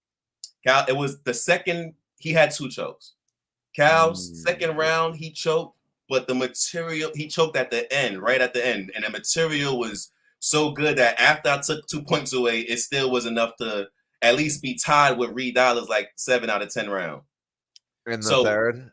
The third round though, like that was the second you were talking about. Okay. Yeah, that was the second. The third round he choked early, and it was one of them chokes that was like, all right, put it like this. When he went through his first round, clear. The first round, bomb easily. You could get that a 9 or 10. The second round, the first part of that was a 9, and when he choked, he's like, that's when he just kind of like lost momentum. He got it back and said 1 line or 2 out after, but right after that, while Reed Dollars is spitting, Reed Dollars is kind of like hyped up now because he know like, oh, I might win this. I got a chance. Calico looking through his phone, and I'm like, that's never really the best sign. And you know, Calico hosting it too. Even though Ill Will was hosting it, Cal was like in between there too talking. So he's busy and all that. I'm not trying to give him excuses, but I'm just, I never seen Cal choke. Yeah, I never seen Cal choke twice. Me either. Yeah. But yeah, even if he stumbled, like he choked so bad. This last thing I'm gonna say, he choked so bad that the second time he choked, he's like, he went through like 2 bars and he like, he screamed like that. Like he made that loud, like you would think that it was like, I don't know if Chess, it felt like Chess or somebody like that when they choking like that and they can't stop it. They start like, they just spaz. And I was like, oh, this is not a good look. It was just not a good look for Cal. Not a good look. He choked in one battle. I can't remember who it was against, like a smaller name dude.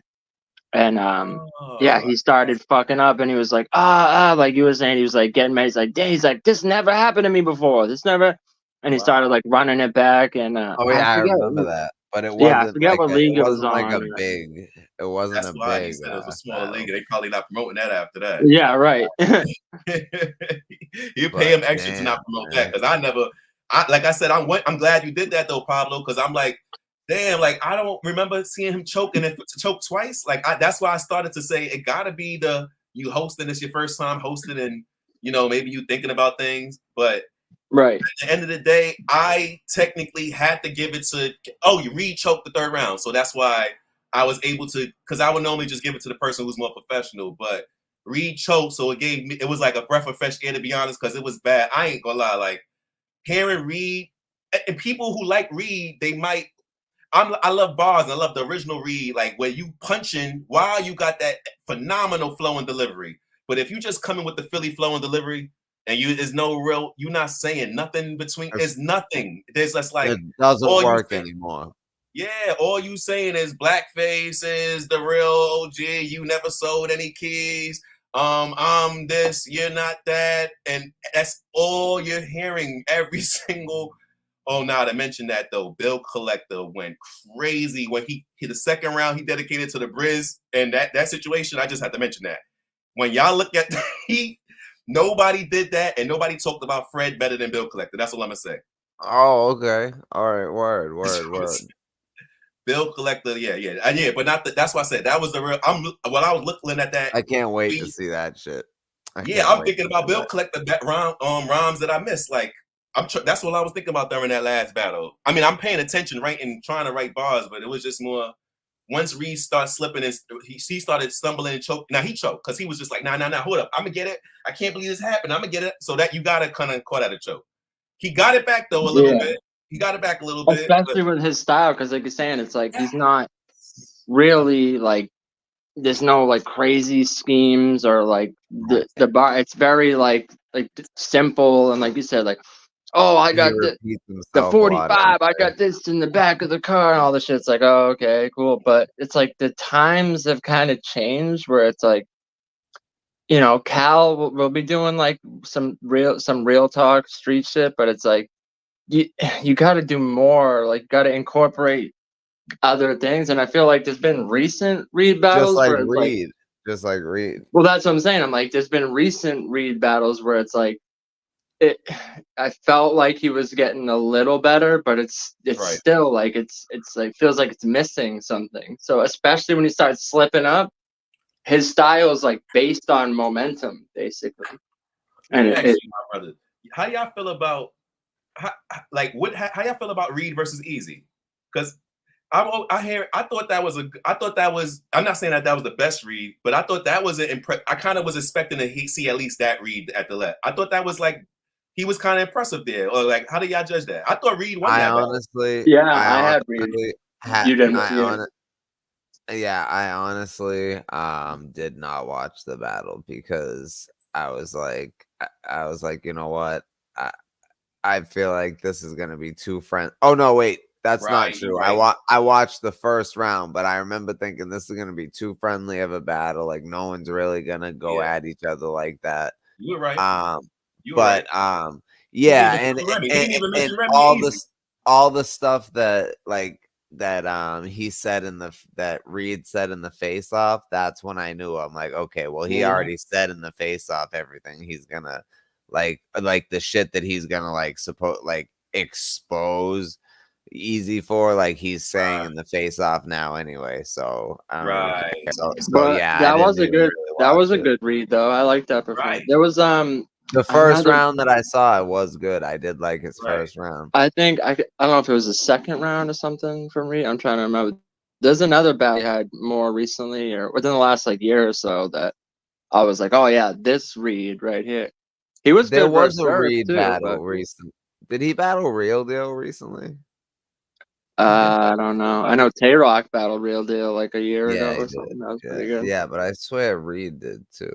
But just for me, like I'm not really a big Easy fan anyway. I'm sure you know that. So I feel like a lot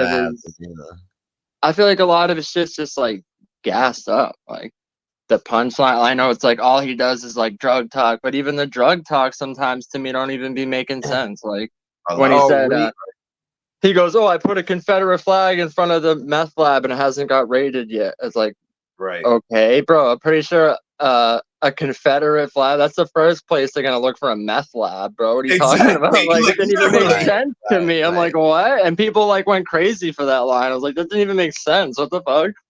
And if you got a Confederate flag in a neighborhood that they don't expect to see that, you might have somebody who just go call somebody to investigate you anyway. Like right, that's what I'm saying. It's like I don't know, man. I feel like a lot of easy shits like that. It's just like, and then he said, "Oh, I bagged up sheetrock and sold it and shit." It's like, okay, then what clientele is coming back to you if you're selling them sheetrock? Like, come on, bro. Like, I don't know. And people just be gassing this shit like it's fire. I'm like, oh, okay, I was tired of Easy a long fucking time ago for those reasons. But real quick, because we got about an hour left of the show, and I know that MME wanted to. What do you prefer to be called? King, Cartoon King? What do you prefer to be called? Well, my friends, everybody call me Bills. So Bills? call me Bills. All right, word. This is my company. So okay, word. So, but it don't matter though. I'm cool with everything. I represent everything I represent. I'm with everything. Yeah, I just wanted to clear it up. But so I wanted to. I know you probably have like a couple things that you wanted to talk about. I know you probably have some questions for Pickasso, maybe some for me. If you want to ask them, you absolutely can. But real quick, I wanted to ask y'all, since we're on this topic, what did you guys think about the Reed Dollars that battled Pass at the GTX event? I remember feeling like Pass won that battle, but I can't. Pass definitely won the battle. Yeah, that's the one I remember. It was like, I can't remember if Reed was like good, and I think Reed was like very mediocre.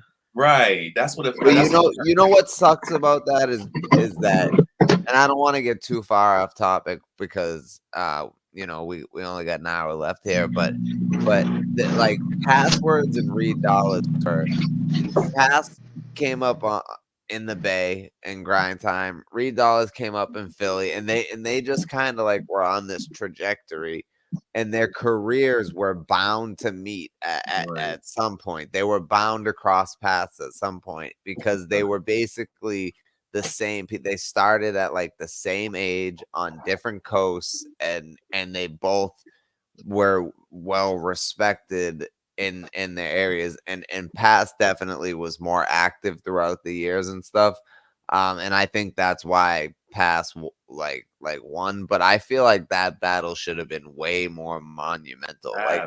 Like that card, I understand they were trying to do 90-second rounds to bring back that old Grind Time feel, which I agree with. I liked it. But for that battle, it should have been like 3-minute rounds, and it should have been facts. It should have been Reed Dollars versus fucking Passwords, not Pass. Right. You know what I mean? Like, dude, Pass versus Hollow, that's one of my favorite battles of all time. I go back and watch this shit all the time, dude. Yeah, he's underrated. Pass underrated. He always has been. Me and Pablo saw him live. Him and he has like him and another.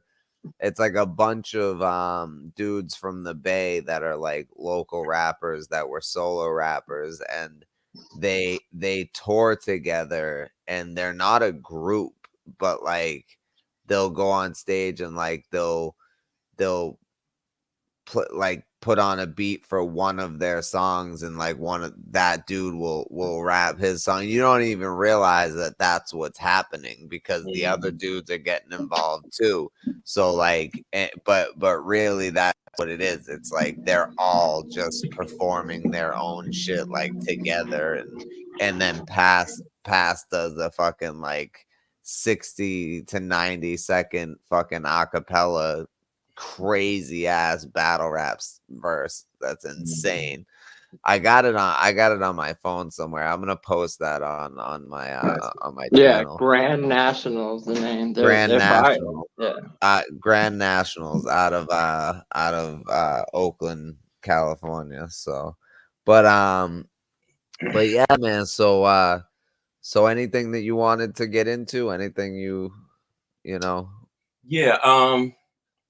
Yeah. I mean, I'm going with the flow, but anything, if I'm literally I'm inspired from like I just looked at the picture, like the Boondocks. That's the main thing. That's been a heavy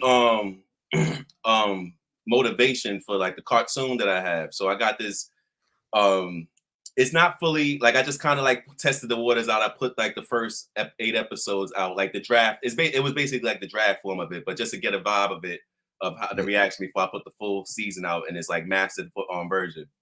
But it's basically it's inspired. So it's basically it's about Bushwick and Aberdeen. It's called Bushwick Aberdeen. So that's the neighborhood I was raised in Brooklyn, and it's kind of it's like the storyline is gonna kind of like be surrounded by real life and situations, and it's a mixture of everybody though, like everybody in that neighborhood. Me and my partner Ronnie, Kevin and Ronnie, that's the 2 main characters. We represent all of us, how my whole clique grew, how we all kind of came up together. Like, so it's all of our experiences with everybody. And even the auntie, the adults, they're a mixture of all of our parents. So like, it's like there's real things going on. The real stuff that's said is real things that people behind the scenes, they're laughing at it more because they know like the deeper meaning to it. But, right. That's dope. And there are a lot like that. And there, you know, you have a good amount of episodes too. Right. There's it says 97 videos. I'm not sure if all of them are part of that, but definitely subscribe. Yeah, definitely subscribe to MME. It's MME Educating, all one word, all caps. Or at Cartoon King 365, right? Is that what it is? Yeah, it's like 365, right? Yeah. Yep. So yeah, definitely go subscribe to him. Because he's got dope cartoons, man.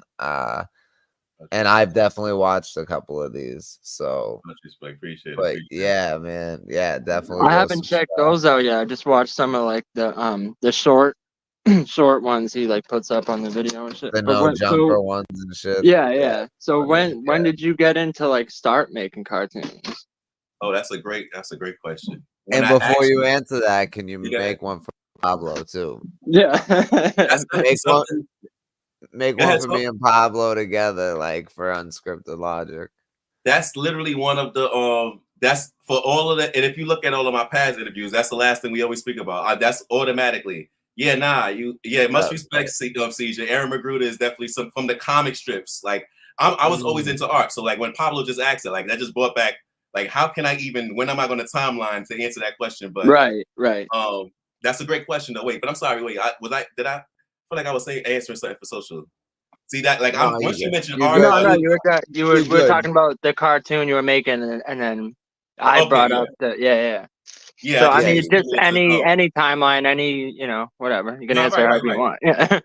Right now, much respect. All right. Well, art and music has always been like my main 2 motivations. Like that's my therapy. So like I started off with stick figures, and I always used to watch. First one, probably the first cartoon I fell in love with was Flintstones and Jetsons at the same time. I don't know, you used to come back to back. So I used to just try to draw it, and it was just like stick figures. Like I was 6 years old, and then but that was like my motivation. And then they used to have these books in school where you can like order. I don't know if they had it where y'all like Scholastics. It was something called Scholastics. Hell yeah. We had the book fairs and shit. Yeah. Exactly. Okay. I used to get my Goosebumps books there. Right. First Street. I used to get them. Right. Yeah. So that's dope. No, it's a funny memory now. Love to everybody, all my loved ones, but y'all know who I am. Y'all know how I'm gonna talk. So this is the true story though. I'm not gonna say we couldn't afford it to get me one of the books. There was this art book that I wanted since I was a kid. So I'm like, they used, I'm like, I want to be an artist, and it was teaching you how to draw all of the cartoons. And like I said, I was doing stick figures, so I wanted this book badly. And it was like I was told, but that I remember those books. Right, you already know what I'm talking about, right? You got the different degrees. So they was like, artists are bums. Like that's a waste of money to wait to buy that on that. And like I said, I love you guys. Y'all know I don't. Y'all don't like they don't like when I really kind of talk about that story, but this is my truth. And it when I heard that. All I was like, well, I can't be a bum. So if I'm an artist, then like I'm gonna change what that it means for artists. And from then on, I'm like, forget that. I don't need no books. I don't need Scholastics. I'm looking at cartoons. And then Thundercat was the one. Thundercat changed everything. Let's go. Yeah, Thundercats was the one. Thundercats, Voltron was there too. I was with Voltron, but Thundercats was like kind of spurred everything where I tried to draw from Lion. It was like the glove. I was every single thing, the eye, I would try to draw every little detail on that in that show. And yeah, that's dope. That's really dope. I learned early that cartoons are pictures. They're just a bunch of stills that you just like kind of like they're just like a bunch of stills that are just a little bit different. So if you just can draw cartoons and then make your book and draw a bunch of pictures and do different things. So I started to kind of like do things like that. And it was like it wasn't received well. It wasn't really, I knew I was just proud of it. So much work.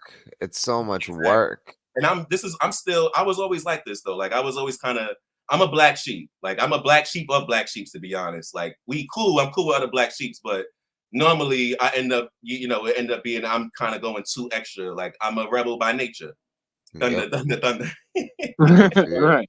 I feel that though, because I remember the first like verse I ever wrote, and I always like, I tried to draw and shit when I was younger, but I like pretty much was like, this is not something I'm good at, and I knew I would have to spend a lot of time doing it, and like I had friends that were really good at drawing, so I was like, all right, well, they got that covered. I don't need to do this. So I started like writing words. Basically, that's how I started. Like, I'll paint my pictures with words. But I remember the first couple of verses I wrote, like the first people I showed them to and shit, the reactions I got, and so I was like, oh, well, I guess like people like you said, like not fucking with it. Kind of, I was like, oh, all right, whatever. So, I definitely feel that made me just.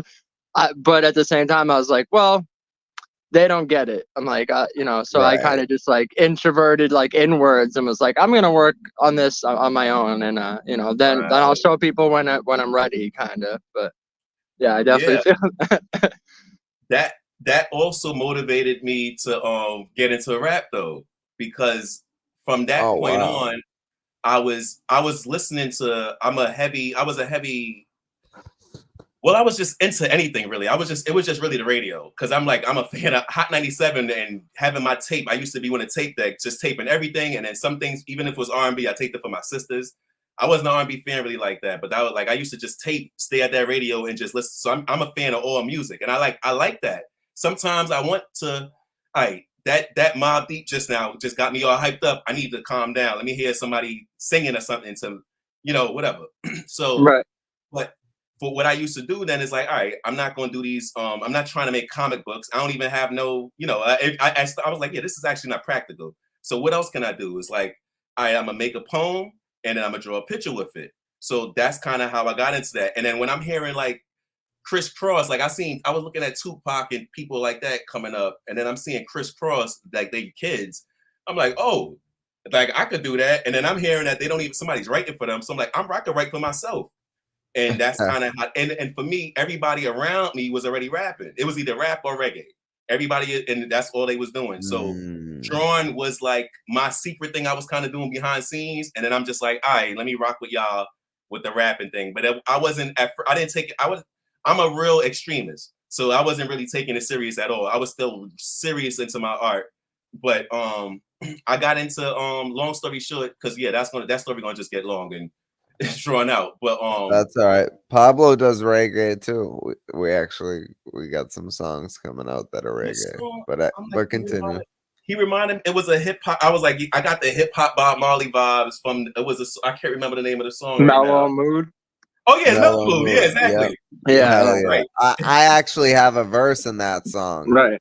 In the but that's basically version. How I wrote that. Was like it was like a Bob Marley vibe, but then I had this like late 80s, early 90s like hip hop verse that I was like, oh, I wonder if I kind of just like meshed these together, how it would fit. And then and then my verse is unnecessary, but it was dope. Huh? It doesn't need to be in the song at all, but it was a dope addition. Yeah, it was a dope addition though. Yeah.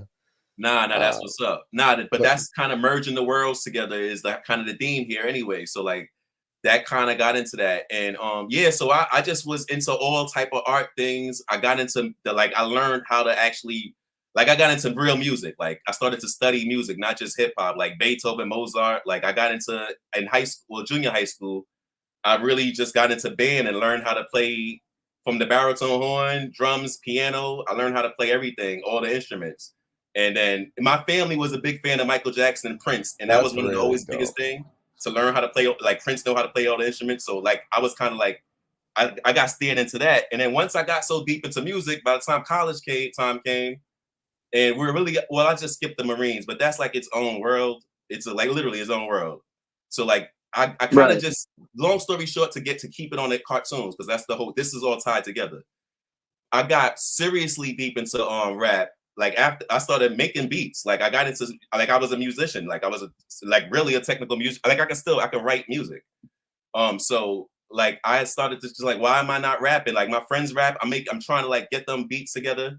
I got my whole motif system, and I'm like, yeah, I'm just gonna start rapping. And I took some of like that same poetry energy that I had, that I used to kind of, because that's how I used to rap, like just off of like poetry and just kind of like not do any of the flows or anything like that.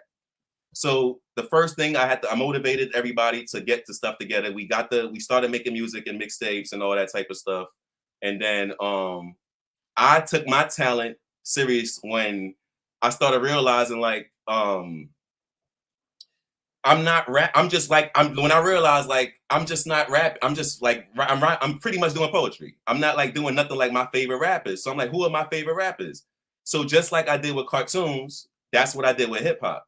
So I just studied every single. I isolated hip hop to just Biggie, Tupac, Big L, and Big Pun. It was like that's the only thing that existed in my world for a very long time, until like I think Eminem kind of broke that seal. Yeah, Eminem broke that. Oh no, my fault. Prodigy. I forgot to mention my beat, but really Prodigy. But that was like my 5 right there. But Prodigy wasn't dead at the time, so I didn't, because I dedicated something to them and all that. But Prodigy was also like my guy for the whole time. That's a dope 5, and a couple of them are in my 5 for sure. Yeah. So I studied that, and I started to just every single, like basically, yeah, like I said, I got better basically kind of like following that flow. But that's the flow that I use for animations. Long story short, I started to I made my first album.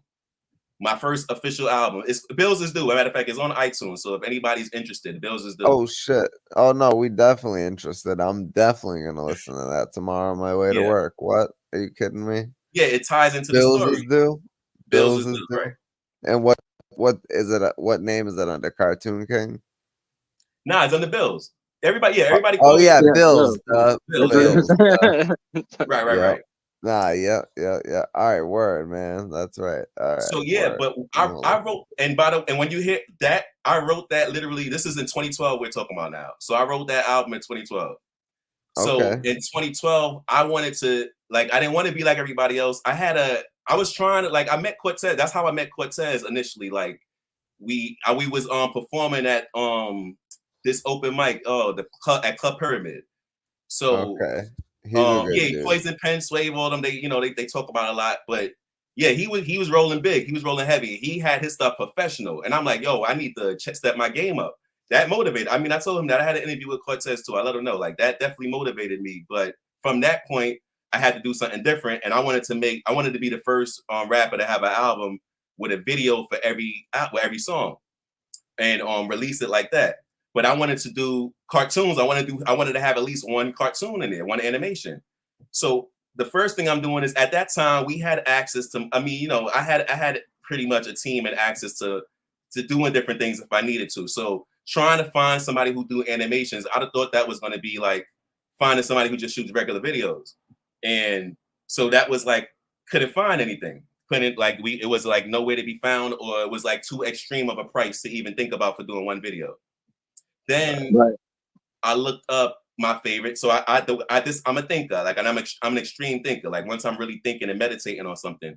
So it's like, all right, I like the Boondocks. Let me look up who's the person who made the Boondocks. If I could make one music video like the Boondocks, I'll dedicate that as a promo, and I'll pay extra bread for that. And I found out that I thought Aaron Magruder did it, and I mean that's how I thought at that time. But they paid for I found out that they had a Japanese company that they paid to do their cartoons. So then I'm like, I can't reach out to them. They under this whole under umbrella. They got a whole nother umbrella company that they under, Empire. So a long story short, I'm starting to look around at all other like cartoons that are like kind of in the under the same cultural black. Like basically, I didn't want to have no animation that didn't look like the culture, like it represented hip hop. So all of those people they was getting their cartoons imported basically from like the animation part from Japanese and I'll just say Asian companies. So when I seen that, the moment I saw that, I'm like, oh snap! Like that's a whole market right there. Like this is my honest truth. I always looked up to it was a kingpin in the neighborhood that I looked up to, and he kind of helped me. Like that's one of he in that group. His aura, his umbrella, basically kind of like steered me into making sure I stay away from what they were doing, basically. But I always wanted to have my own basically I wanted to be a kingpin, but not have to deal with none of this stuff. He ended up dying when I was young. I didn't want to end up doing anything like that. So I basically this is how I really thought. I wanted my own product that I'm creating myself. I don't got to get nobody I don't need no consignment or nothing like that. And I can just basically, I'm growing it myself. Not necessarily like a plant, but so you're nourishing the seed. You don't got to middleman it or you're a product. Right. I got you. Yeah. 100%. So then that's where the cartoon lane came up. I'm like, yo, that's my cocaine right there. Like, if nobody's doing that, I'll make my first album all off of animations, and then I'm gonna promote that to everybody. And then now anybody, they don't gotta look for nobody in Japan. Y'all could come right here. Right. I basically I stopped my first album right there. I was on a roll. I mean, I'm an extremist, so I already had my second album halfway done already at that time. So I'm like, I don't need, when I'm ready with the cartoons, then I'll finish the second album. So from 2012, the first thing I did is I got I got a few animation programs, but they were they were the cheapest ones. I'm gonna be honest. I bought the cheapest animation programs I could find, but they wasn't doing any teaching. The help section wasn't really doing anything for me. So I was just stuck with just making one little basic one little figure, nothing much. I wasn't able to do anything. So I kept going in harder, looking for the programs. And then, like I said, with everything else, that's why I'm telling you a story like this. I ended up saying well, what's my favorite cartoon right now? And how are they making it? And at the time it was Family Guy. And no, it was Simpsons and Family Guy. It was at the end of my love for the Simpsons, but Family Guy started booming at this moment. Right. Okay. And this is probably 2014, 2015. So when this happens, I realized that there's a program that's out right now. It's called, and for anybody who was interested, it's called it's Adobe Cloud. It's Creative Cloud. It's Adobe creates it. Creative Cloud. Basically the Simpsons, the people who animate the Simpsons and Family Guy, that's the program that they use. So I went to go see how much it costs. I thought it was gonna be I really thought it was gonna be thousands. Huh? What's it called? Creative Adobe, Cloud. Yeah, Creative Cloud. Okay. It's a package deal. It's kind of because I'll break that down too, because we kind of linked up with the time. I do got to do something at 9:00. So, but I mean, we can always revisit. We can. You're not staying on exactly. But I'll say I'll come back after. But exactly. We're gonna be talking anyway. What I was gonna say. Yeah. So when I thought it was gonna be real expensive, and I'm not saying that it's not expensive. Let me not say it like that. But you can't buy it. You can't buy the Creative Cloud app. That's what's the genius about it. Wow. You only can rent it. So the second you rent it and you make your cartoons, whatever, and you get rid of it, that's how they trap you kind of. If you leave now, you can't ever buy it because now you got to stay forever. You're going to lose all your cartoons basically and all that work you just put in. So I love it. I thought that was hustling. I respect hustlers. I don't respect drug dealers. I respect hustlers though. Yeah, facts. So, and no, I'm not shouting out. I'm not, no disrespect to drug dealers. I'm not. I don't even. I just had to just put that. I guess make that be clear. There's all disrespect to drug dealers. Yeah, I mean, fuck drug dealers, man. They ruin people's lives. Yeah, I mean, that's how I mean, I guess I'm saying that I'm trying to kind of still show love to loved ones who probably stuck. Is if we could say to say that. But yeah, nah, you're right, bro. Like some of the stuff that's going on now, like that's why I can't have certain people even around me, to be honest. Like that's why I say that Facts, that's man. right. Energy means everything. But yeah, so with the Creative Cloud, when I'm like, you can rent it out. So and this is the best part about the situation. I became a teacher in 2012. So shit. Yeah, I'm a certified I'm multi certified, so I teach multiple subjects like Spanish. We'll get into that in the history. interview. Oh yeah, math, all that stuff. Yeah, that's a whole different topic. But I found out that Creative Cloud offers a deal to teachers. Basically, like probably was like half off or 30% off. I don't care what it was. Like I was gonna buy it. I was dead serious gonna buy it. No, actually, I went through the process of buying it already without knowing that you even got a discount. And then at the end of the purchase, they like, hey, if you are such and such and such, you can get a discount, and you just got to prove it. And obviously, I'm legit, so I was able to get a discount. And then from that moment on, so that's officially 2015 is when I started. So 2015, I'm glad because sometimes people ask how long I've been doing animation, I forget. So this is 9 years. We're going into the 10th year. We're going in. So September would make my 10th year of actually now making it. So I ain't gonna lie though.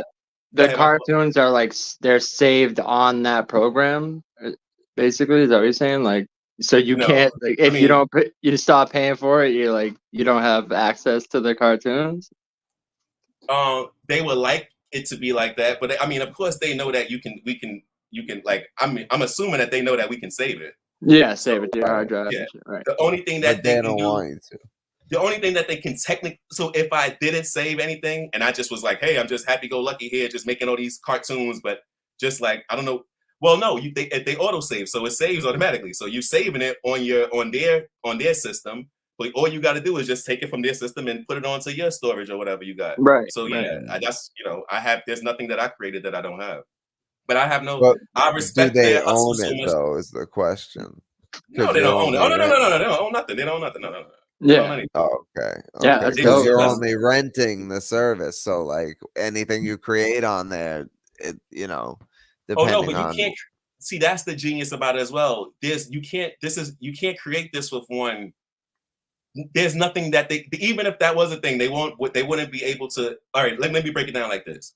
There's two apps I use. I have my own preference. There's 2 apps you can use out of 20. This is 27 apps we talking about right here, or 30, maybe 30. So there's 2 specifically that are perfect for creating the characters. So like that's kind of all you can do there. You can just make your own original character and that's it. Then there's another 2 apps that you can now take those characters and now add add a bones to them, basically. Add a skeleton. That's what it's really called. Right. You adding a skeleton to their bodies, and they're able to move and all that stuff now. And then that one of those programs. So that's why I said I only use one. I kind of like I meshed it down to basically 5 or 6 programs because it's out of 27. You don't have to use all of them. They have different specifics. But even if you try to buy just those 6 programs, it's like you kind of might as well buy all of them because for a few extra bucks, that's going to be all of the programs.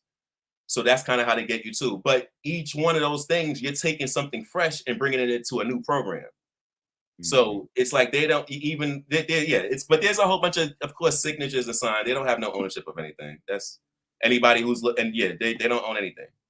It's all yours. They own the program though. They own you. That's why. Program, but it's your intellectual property or whatever. Yeah.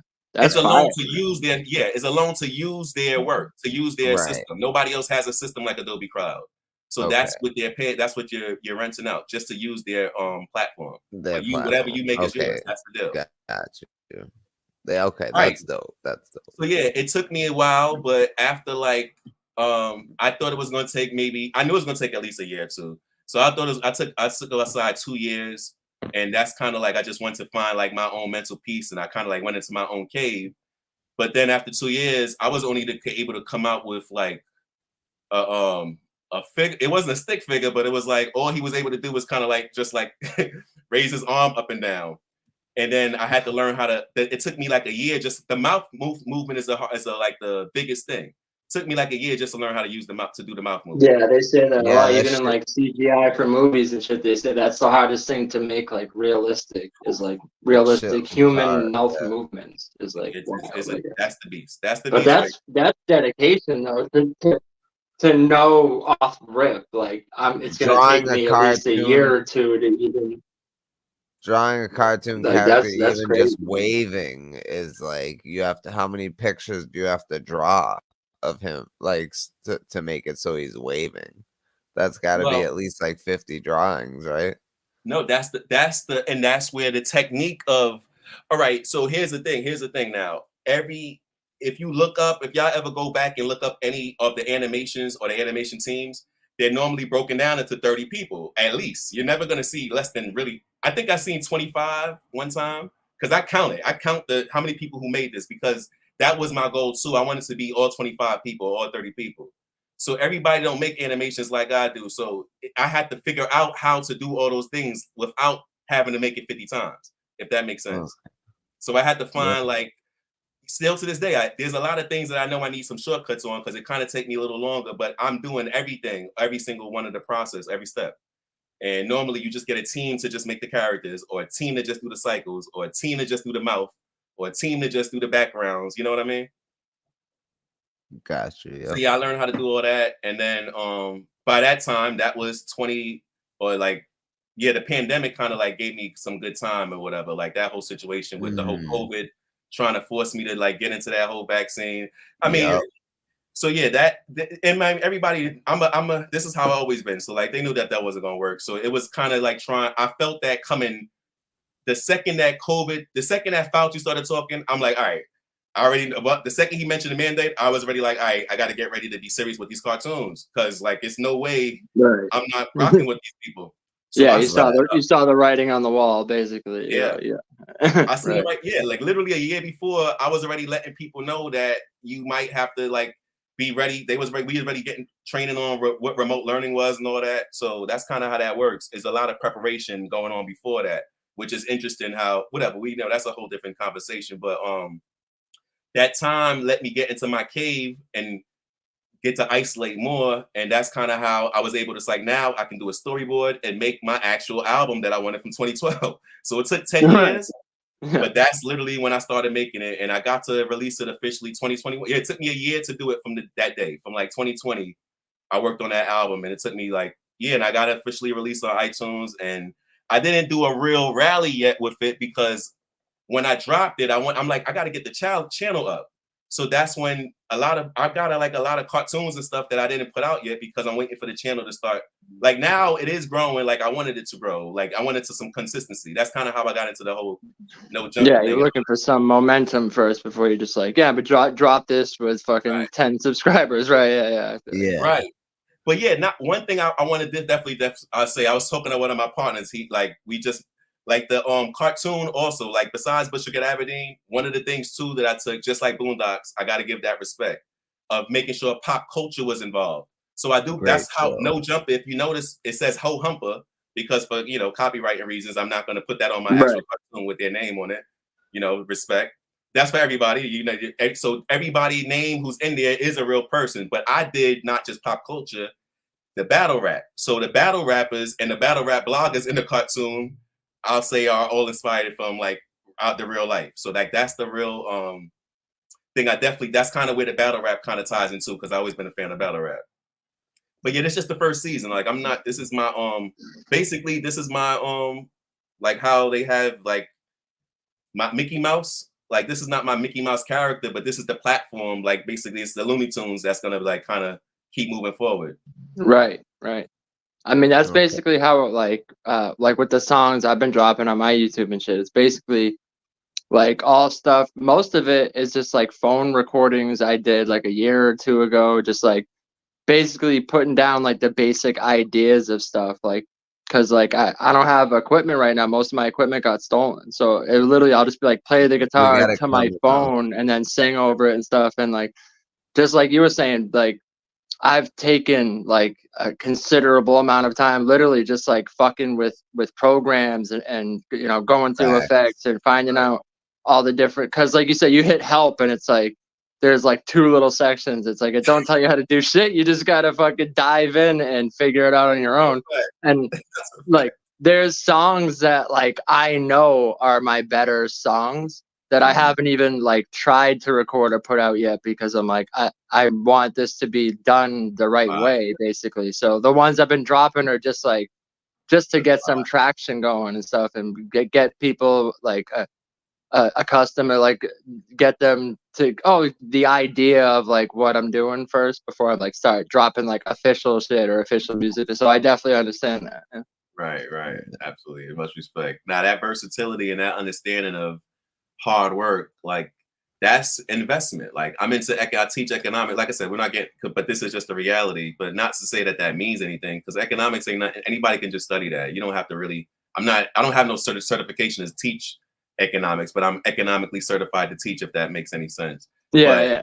Absolutely. Just the concept of investment, like that's an investment, and we should be investing in ourselves. That's important. And to take that leap of faith, you know, always have a plan. But when you see someone investing yourself, that in themselves, like that's the first sign of someone who's a hustler. Like you pushing that, you are the drug. You're the thing that you need to move. You're the product, and you pushing it and doing what you got to do to make sure it's packaged right. It got the right stamp and all that, and it's going to the right place, and you're doing all that. It's the same concept.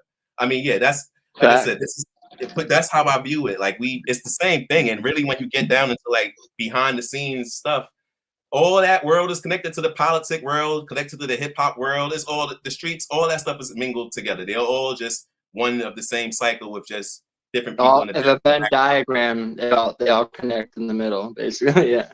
Absolutely. But yeah, absolutely agree. Like you were saying, basically, like I remember when I first like started realizing like, oh wait a minute, this could be like a product, and like you were saying, like basically push it the same as like any other product, you know. It's like the same thing with Mark, which again ties back into what we were talking about at the beginning, like people not promoting a card they're on and shit. Like that's wild to me, because it's like essentially we're talking about investing in yourself, and it's like you want your bag. Okay, you're getting paid to do this battle or whatever, but you're fucking up your overall bag because you're not even promoting yourself of what you're about to do here. So it's like then someone else that might be like interested in investing or like booking you for a battle, they're looking at you like you're not even promoting yourself over here. Like, why would I do it? Like, shit's crazy, man. Right. Absolutely, I agree. I'm just that's exactly how I think too, especially someone who's trying to like do trying to do business and all that stuff, and trying to like you have to, it's like when you're judging a battle, like you got to kind of look at the small things. Somebody could be real, like chess is the perfect example. You want to invest in chess, you keep hearing this guy is so great, this guy from New York, this Bronx, New York, he's this guy, he got the crowd, he young. And then you hear or you see, and that choking happen, that's going to be a major factor. Or if that's something that keep you is so consistent like that. So right, or like a twerk or something, like or like a clean paper, like you keep no showing. It's like now that's a stigma that's like attached to your name and your brand. This one, but yeah, no, I know, right. but I'm just saying in general, like we're talking about like a chess or something. I remember 16-year-old chess when he was on like the UFF shit, like he was buzzing. He like there was so much like just the air, you could sense it. Like it's like, damn, this kid's still in high school, and you could just imagine like, yo, he's got to be like the man at his high school, you know. And everything was set up for him. Like they paved the road for this dude. And but to see it now, like look at it then and look at it now, like how much he's damaged his own product just by bullshitting, basically, you know. It's like and nobody said he lost his bars. It's just literally just that professionalism thing right there, like especially at that level and at that level and at that whatever tier that he's supposed to be on, like. But yeah, it's like, you know, dedication, discipline, dedication, determination. Those are like, I think, you know, that's it might be a Marine thing probably in me, but I felt like I'm an extremist, so maybe I always had that in me. But yeah, like you can't really lose with that. And like that's what I'm about, like helping people. As a teacher, one of the best things that you learn is that people really just don't know. That's like they're doing a lot of things because they don't have any idea. They don't know. They see that other people doing it, and it's these kids. I'm talking about the youth, I should say, because it's not just kids. It's some people in college as well. Like they don't really know. And then when you tell them like backstories, right? Like you give them the origin of certain things or some backstories, and it blows their mind, and you see they literally change instantly. These are kids who people think don't know anything. No, what they see is that we keep putting certain things on a pedestal, and that's why they're going to keep mimicking it until nobody wants to be the OG right now, or a leader, or somebody who's a figurehead to stand up and not try to be no like word of wisdom for everybody, or some super saver hoe or nothing like that, but like just to, hey, like this is why that's going on. Do you even know, like people who buy jewelry for years? For years when people buy the big chains, the rappers and all that, the rappers did that mimicking the drug dealers. The drug dealers did that not because they was trying to get attention. First off, these are the people who not really outside. These are the big timers who really got the big ones. No, those are literally so, hey, if I'm renting, I don't have to carry suitcases full of cash. I can just put this on and go to the pawn and go pawn this at the next state or whatever next place I go. It was an investment just to make sure you got it. So when you see people you buying fake jewelry to try to impress people, come on. Yeah, I never understood that. But like you said, it's like they don't know, like. And I feel like not even the youth. I feel like there's a lot of people just walking around that if you stop them and like ask them, yo, why you do this? They don't have an answer for you. They don't. They don't know why they're doing this shit. It's just and like most of them are just following what they heard someone else say or what they saw someone else do. Yeah, but everyone just wants to be like like, oh, this is what's it's the same thing with like slang and shit. Sometimes you hear people say something, you're like, what the fuck? Like, it don't even sound cool, but it's like, well, someone else said it, so now I'm trying to make this slang. It's like, it's weird. It's like a revolving door of like nonsense that not no one, but like most people don't like stop and like they're not analytical enough to be like, what? Why am I even talking like this? Why am I like, why do I walk or behave like this? Why am I buying this type of clothes or jewelry? Like, they're not even thinking that, they're just like, oh, I'm trying to be fly or some shit. Like every year I had that conversation with the students about like where the concept of having your drawers showing in your thing, this was really during the era. Yeah, y'all already know where that's going. When they hear that, the shock in their face and the disgust that they see their favorite rappers and stuff wearing it, showing their drawers and stuff, and got their stuff tucked like you some inmate, so that somebody got like it's they want to learn. I'm not saying that everybody cares. Some people already, like some of these kids is absolutely they already there. They already out there. You ain't know only if they want to come back. You gotta just let them go. But there's kids who really want to know, and I'm not, like I said, it's not kids. And by the way, shout out to Siege. Siege is absolutely right. Like right. Bonds, like, come on, why is that not even a conversation? And he's not even 30 years old. He's like he's in his mid-20s, like, and he's saying this. Yeah. Oh wow, Siege. So, I thought Siege the writing is so the writing made me think he was more mature, right? Siege, shout out to you, a beast. Right. He's hella smart. Siege is a beast. Yeah, that's fire. Shout out to you, Siege. If I ain't say it already, like definitely somebody I'll be looking forward to with the battles with all that. Absolutely.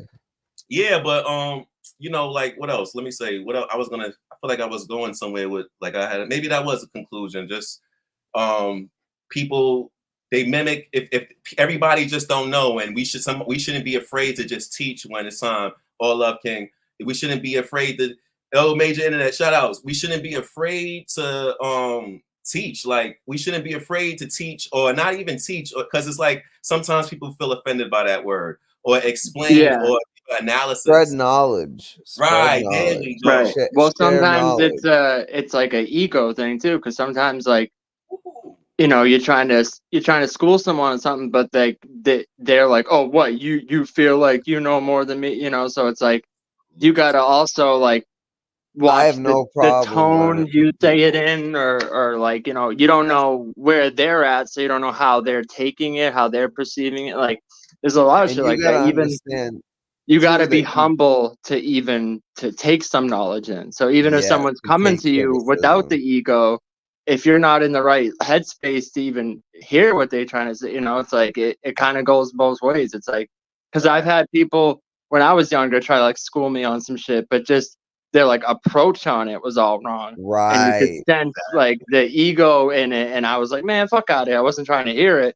But then there was other times where they were coming at me correct, but I was in the headspace where I had some ego or something. And I'm like, oh, what, you know more than me? Like, so it's like Right. it's And hard that's a good to teach segue. someone that ain't trying to learn, basically, too. You know? Yeah. Yeah, when they ain't trying to learn. And that's a good segue into saying you can learn anything from anybody. Doesn't matter their age or anything. Like I learn shit from people that are way younger than me all the time. Absolutely. All the time. Absolutely. You know. Knowledge transcends all age, race, fucking Yes. creed, any Yeah. of that. So it's like, Yeah. and you can Religion, also all learn that. shit from someone that's doing the wrong things. You know, Correct. Oh yeah. You know, I've yeah. learned a lot just from seeing like people fucking up around me, and I'm like, whoa, Yeah. now I just from watching that, I know I ain't fucking like repeating that behavior, you know? So it's like you can learn anything from anyone at any moment. Yes. Some of the most potent. You are 100% right about that. That is a very powerful lesson in itself right there. Yeah, nah, we definitely gotta I make sure think we set up. Yeah, go ahead. What you gonna say, brother? no, I know you were just gonna bring up the interview, so I was gonna say it would be dope if, and of course we'll do it on your channel. But I think it would be dope if you interviewed me and Pablo like at the same time. Yeah, no, Like that's that fire. would be fire, yo. Like I think Yeah, that's a really good that's fire. idea. I like that idea.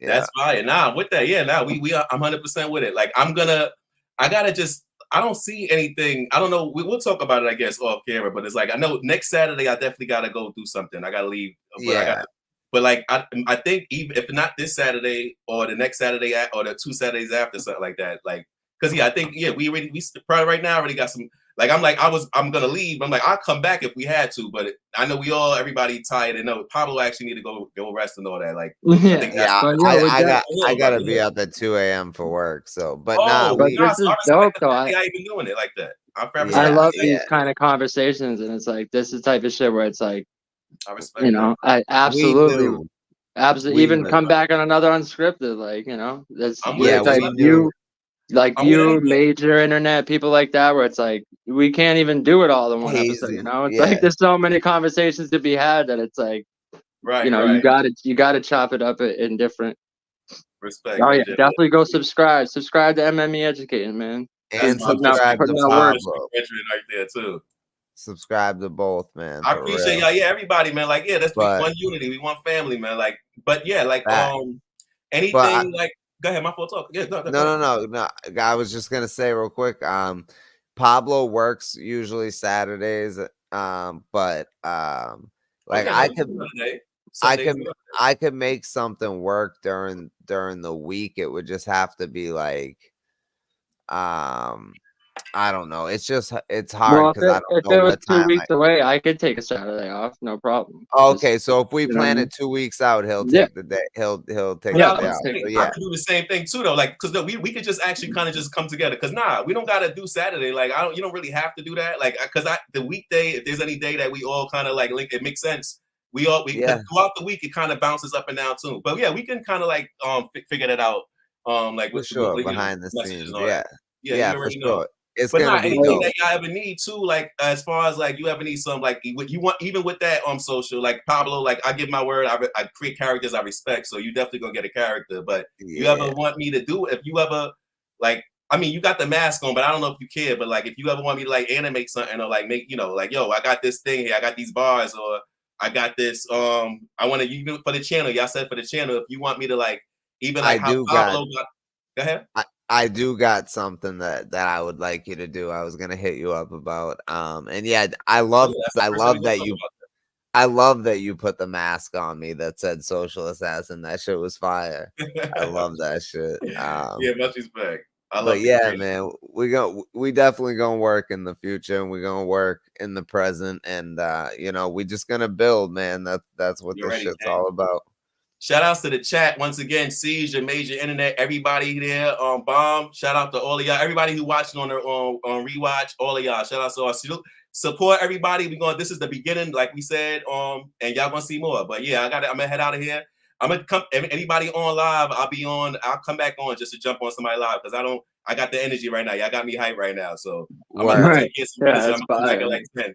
But yo, No, so, I love shit like this because there's a lot of drama that goes on sometimes, and it's like, And we had a real it's cool. conversation. Yeah, I say that's cool. Like I said, it's to people that cover drama, like, shout out to Adept DME. It's like weirdos need to be covered, but like sometimes it's like, yeah, You want it's to just, break? well, not like there's so much knowledge and there's so much like the unity and it's like when real people come together and it's like there's no drama involved and it's just we're chopping it up, having real like that's why we started this show in the first place, so that's Right. the type of shit. We weren't trying to step on anyone's toes or get in anyone's lanes. DME does his thing, Adept does his thing. We, and we're like, let's do our thing, right? All well needed. So. Down to even DNA too. Like I appreciate every single one of y'all. Like DNA everybody. too, I watch if major internet. Sometimes I'm like, yo, I need like I miss such and such. I keep hearing about something. I could just put that on. Like the interview, like from the DME to the Pablo to the Lush, like all those interviews. Like I'm still trying to catch up to all of them. Like there's a lot of good stuff going on. And one of the things I'll say before I leave, because I definitely gotta leave. I'm just let me just say this last thing too, because I want to end with some positivity, even though this whole thing was positive. But right, like be the change who you seek to what you seek, like be the change who you seek to be. Like everything that we want to see in others, like let's give an example of that. Even if we already do it, let's show an example too sometimes. And this is one of the things, just coming together and just having a talk. Like this is like, nah, we homies, we all in the same culture. This is brotherly love right here. Interact with the chat and whatever. Like let's just have fun. But I'm with it. Just always hit me up. Just my thing is like I do juggle a lot of stuff behind the scenes, like the cartoons and all that stuff, like I said. So it'd be like as long as I know what's going on, as long I could get more than, if it's like an interview like this, give me like a week probably in advance. But if it's like just popping up on a live, like give me like 48 hours or whatever, and I'm just always there, like or 24 hours or something like that. Just let me kind of like in my schedule, and I'm always gonna be there. Word. I appreciate you, brother, man. for real. Yeah, we definitely appreciate you coming up here. And like, today it just so happened like he was running a little late, I was feeling it, but we were like, nah, we still gotta do this because if MME's down, like we gotta take advantage of that. Yeah. If we didn't have you as a guest, we might have we might have skipped a week, honestly. Yeah, I'm glad now. The culture needed that. We need the more unscripted logic. Exactly. I'm glad that I'm doing that, and I'm glad that y'all did that. With you needed to sleep and you needed to rest and all that. I'm glad that all that worked out that way. But now, until next time, we now by the time everybody wake up, we all probably gonna have different messages and different ideas and stuff, and ideas, some collaborations and things like that. For sure. Facts, but we won't keep you any longer. We know you got to get up out of here, but we appreciate you, brother, for real. And we definitely gonna get you back. Much respect. I'm definitely gonna do a little recap on this because I love this conversation was dope. But definitely, I see you, man. Salute, man. Have a good night, brother. Have a good night, G. Likewise, King. Yo, shout out to MME, yo, fucking Bills, yo. I'm about to check out on my way to work tomorrow. I'm definitely gonna be Bills listening. Is paid. I definitely gotta check that Bills out. Is paid. Listen, man, I knew I just the last couple days at this new job have been completely fucked. Like a lot of confusion, a lot of just like people not knowing what's going on, and like I'm stuck in the middle type shit, like when you first started a new company or whatever. But shit, it's a great job and I love it, but in the training process just a little tough. So when I got home today, I was like, I really wasn't feeling this episode, and Pablo's got pneumonia, so like, but we knew that having MME on the show I knew he was gonna bring the energy right back up, because he's such a knowledgeable dude, and he has an extensive he just has a well of knowledge. He just has that you can talk about pretty much any topic with him. So and I can't wait to get him back on here, and I can't wait to do that interview. That's gonna be amazing.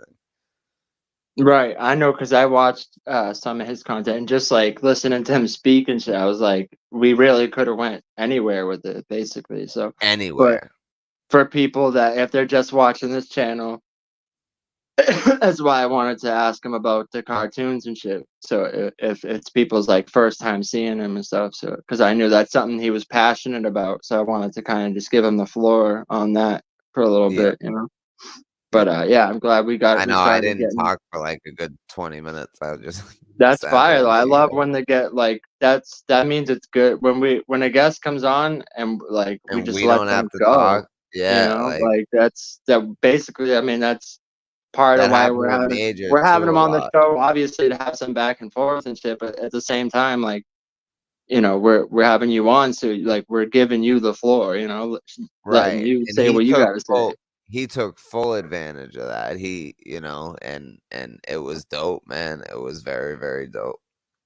So I can't Yeah, wait to get we him back started a on. little late, but I mean, it's all. I mean, yeah, it's still like 2 hours, 20 minutes. It's not bad Yeah, it's for an not episode bad. when, like you said, we were both like, it Yeah, sucks too, because if not there was only no I if was there was sick, no guest, I we finally would have started to been. feel better, and then I got like another fucking sickness. I'm like, oh my god, because you know my immune system kind of sucks right now. Ever since I was in the coma, it's like Right. I get So everything. So if people are wondering like, oh, why is Pablo always sick? It's because his I mean, immune I'm system not being always sick, but no, it's not like always sick. Like, it but is like the both third your time this last year battles, already. like, Yeah. Oh, it's yeah, always when I have a show or a battle or something. That's yeah. just my luck. I always wake up that day sick. It's like, what the fuck? But But he always pushes through, and you know what? Like if they said he almost died, and then they said he probably won't walk or talk again, probably won't have much brain activity, and then and now he's fucking here with us having these conversations. It's yeah, an so that's incredible why to thing. me, like just being sick is never gonna be enough to like stop me from doing Right, what I gotta right, do. You know what right. I mean? So Like to so someone. so if the biggest problem is getting sick every once in a while because your immune system's a little bit weak, then hey, we'll take that. Right. And it also sometimes, because I'll be like working out and shit to like, you know, try to keep my heart healthy and stuff. So sometimes it's like after that, I'll like go a little too hard working out, and then I'll wake up like depleted, and that's when I get sick and shit. I'm like, oh, so it's definitely a That's balance. the But That's a good point, Caesar, because Pablo lives a fairly stress-free life, but I like try to, man. but preparing for a battle is stressful, so it makes sense why he would be sick, Yeah, well, around the time of especially the battle after well, preparing.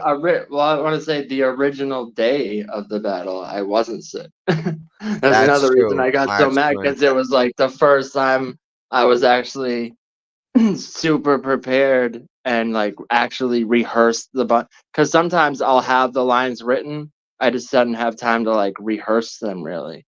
But this one Right, I was like probably the most ready I'd ever been for a battle, and right, that day I felt great. On the 22nd I felt fucking great.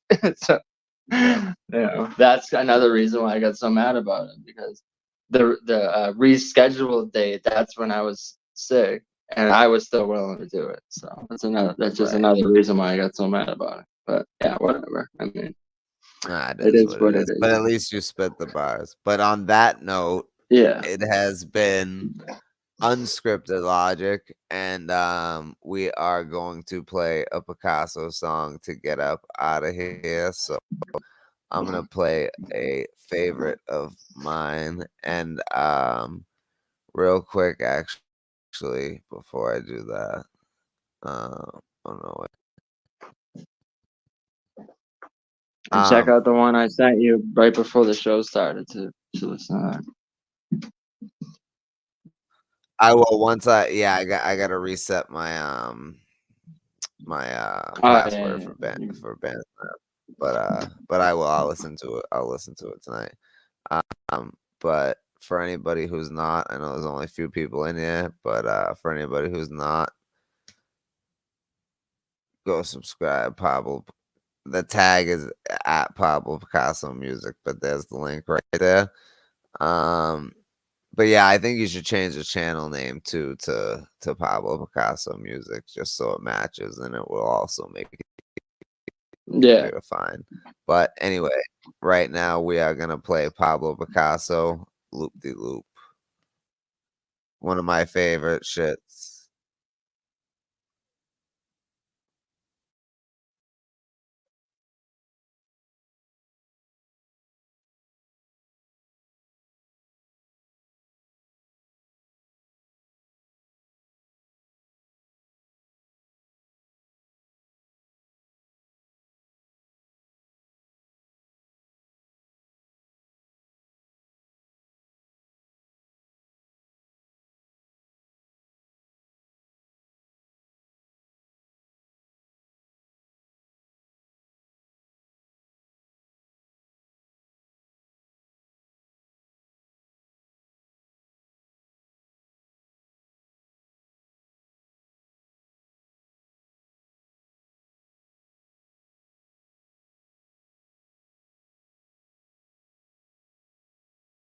Are you still looking for it?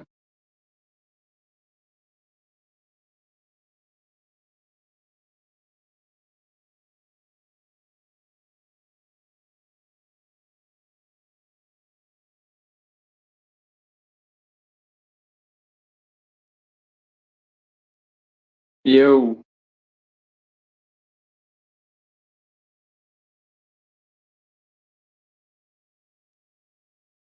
Social. What's good? You were quiet for like a minute. I thought you were gonna play a song. Oh, it wasn't playing? I didn't share the fucking screen. I'm all right.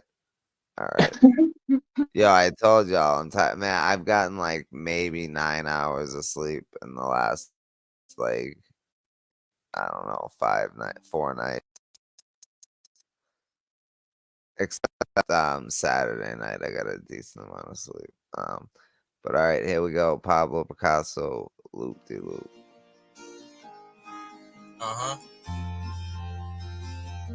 I was enjoying it. I wake up to the news, always telling me what you would do. My life feels like a loop-de-loop. Tuck that deuce like Toodaloo. I'm part of the who is who. In the morning, Fruity Loops. I've come to do. Says look like Shaggy from Scooby-Doo. Might be in a hyper mood, but I need help to tie my shoe. It's a hard life that I'm fighting through, but I just set my sights on you. Oh boy, life is short. I get on this mic for sport. Life support with a knife and sword, but give praise to the Almighty Lord. I go through a beat a day. My mind and my body's playing keep away. Ain't no taking the easy ways. Setting up camp like sleepaway. I'd rather be insane and spend my whole life trying to rearrange. Trying to stay out of other people's ways, and they still say he's deranged. You're right, I think I am. Think I might, I think I can. Sometimes I like to pretend I'm just like them. Just like them. I'm not, and it's clear to see. Shout out to the friends that was there for me. I have no idea where I'll be, but I know I'll smile when I hear this beat. I'm just having fun. I'm just having fun. Ain't no telling when I'm done. Gonna live it up. Gonna live it up. You can. Said shout out to the friends that was there for me. That's me. He's talking. I just don't give a fuck.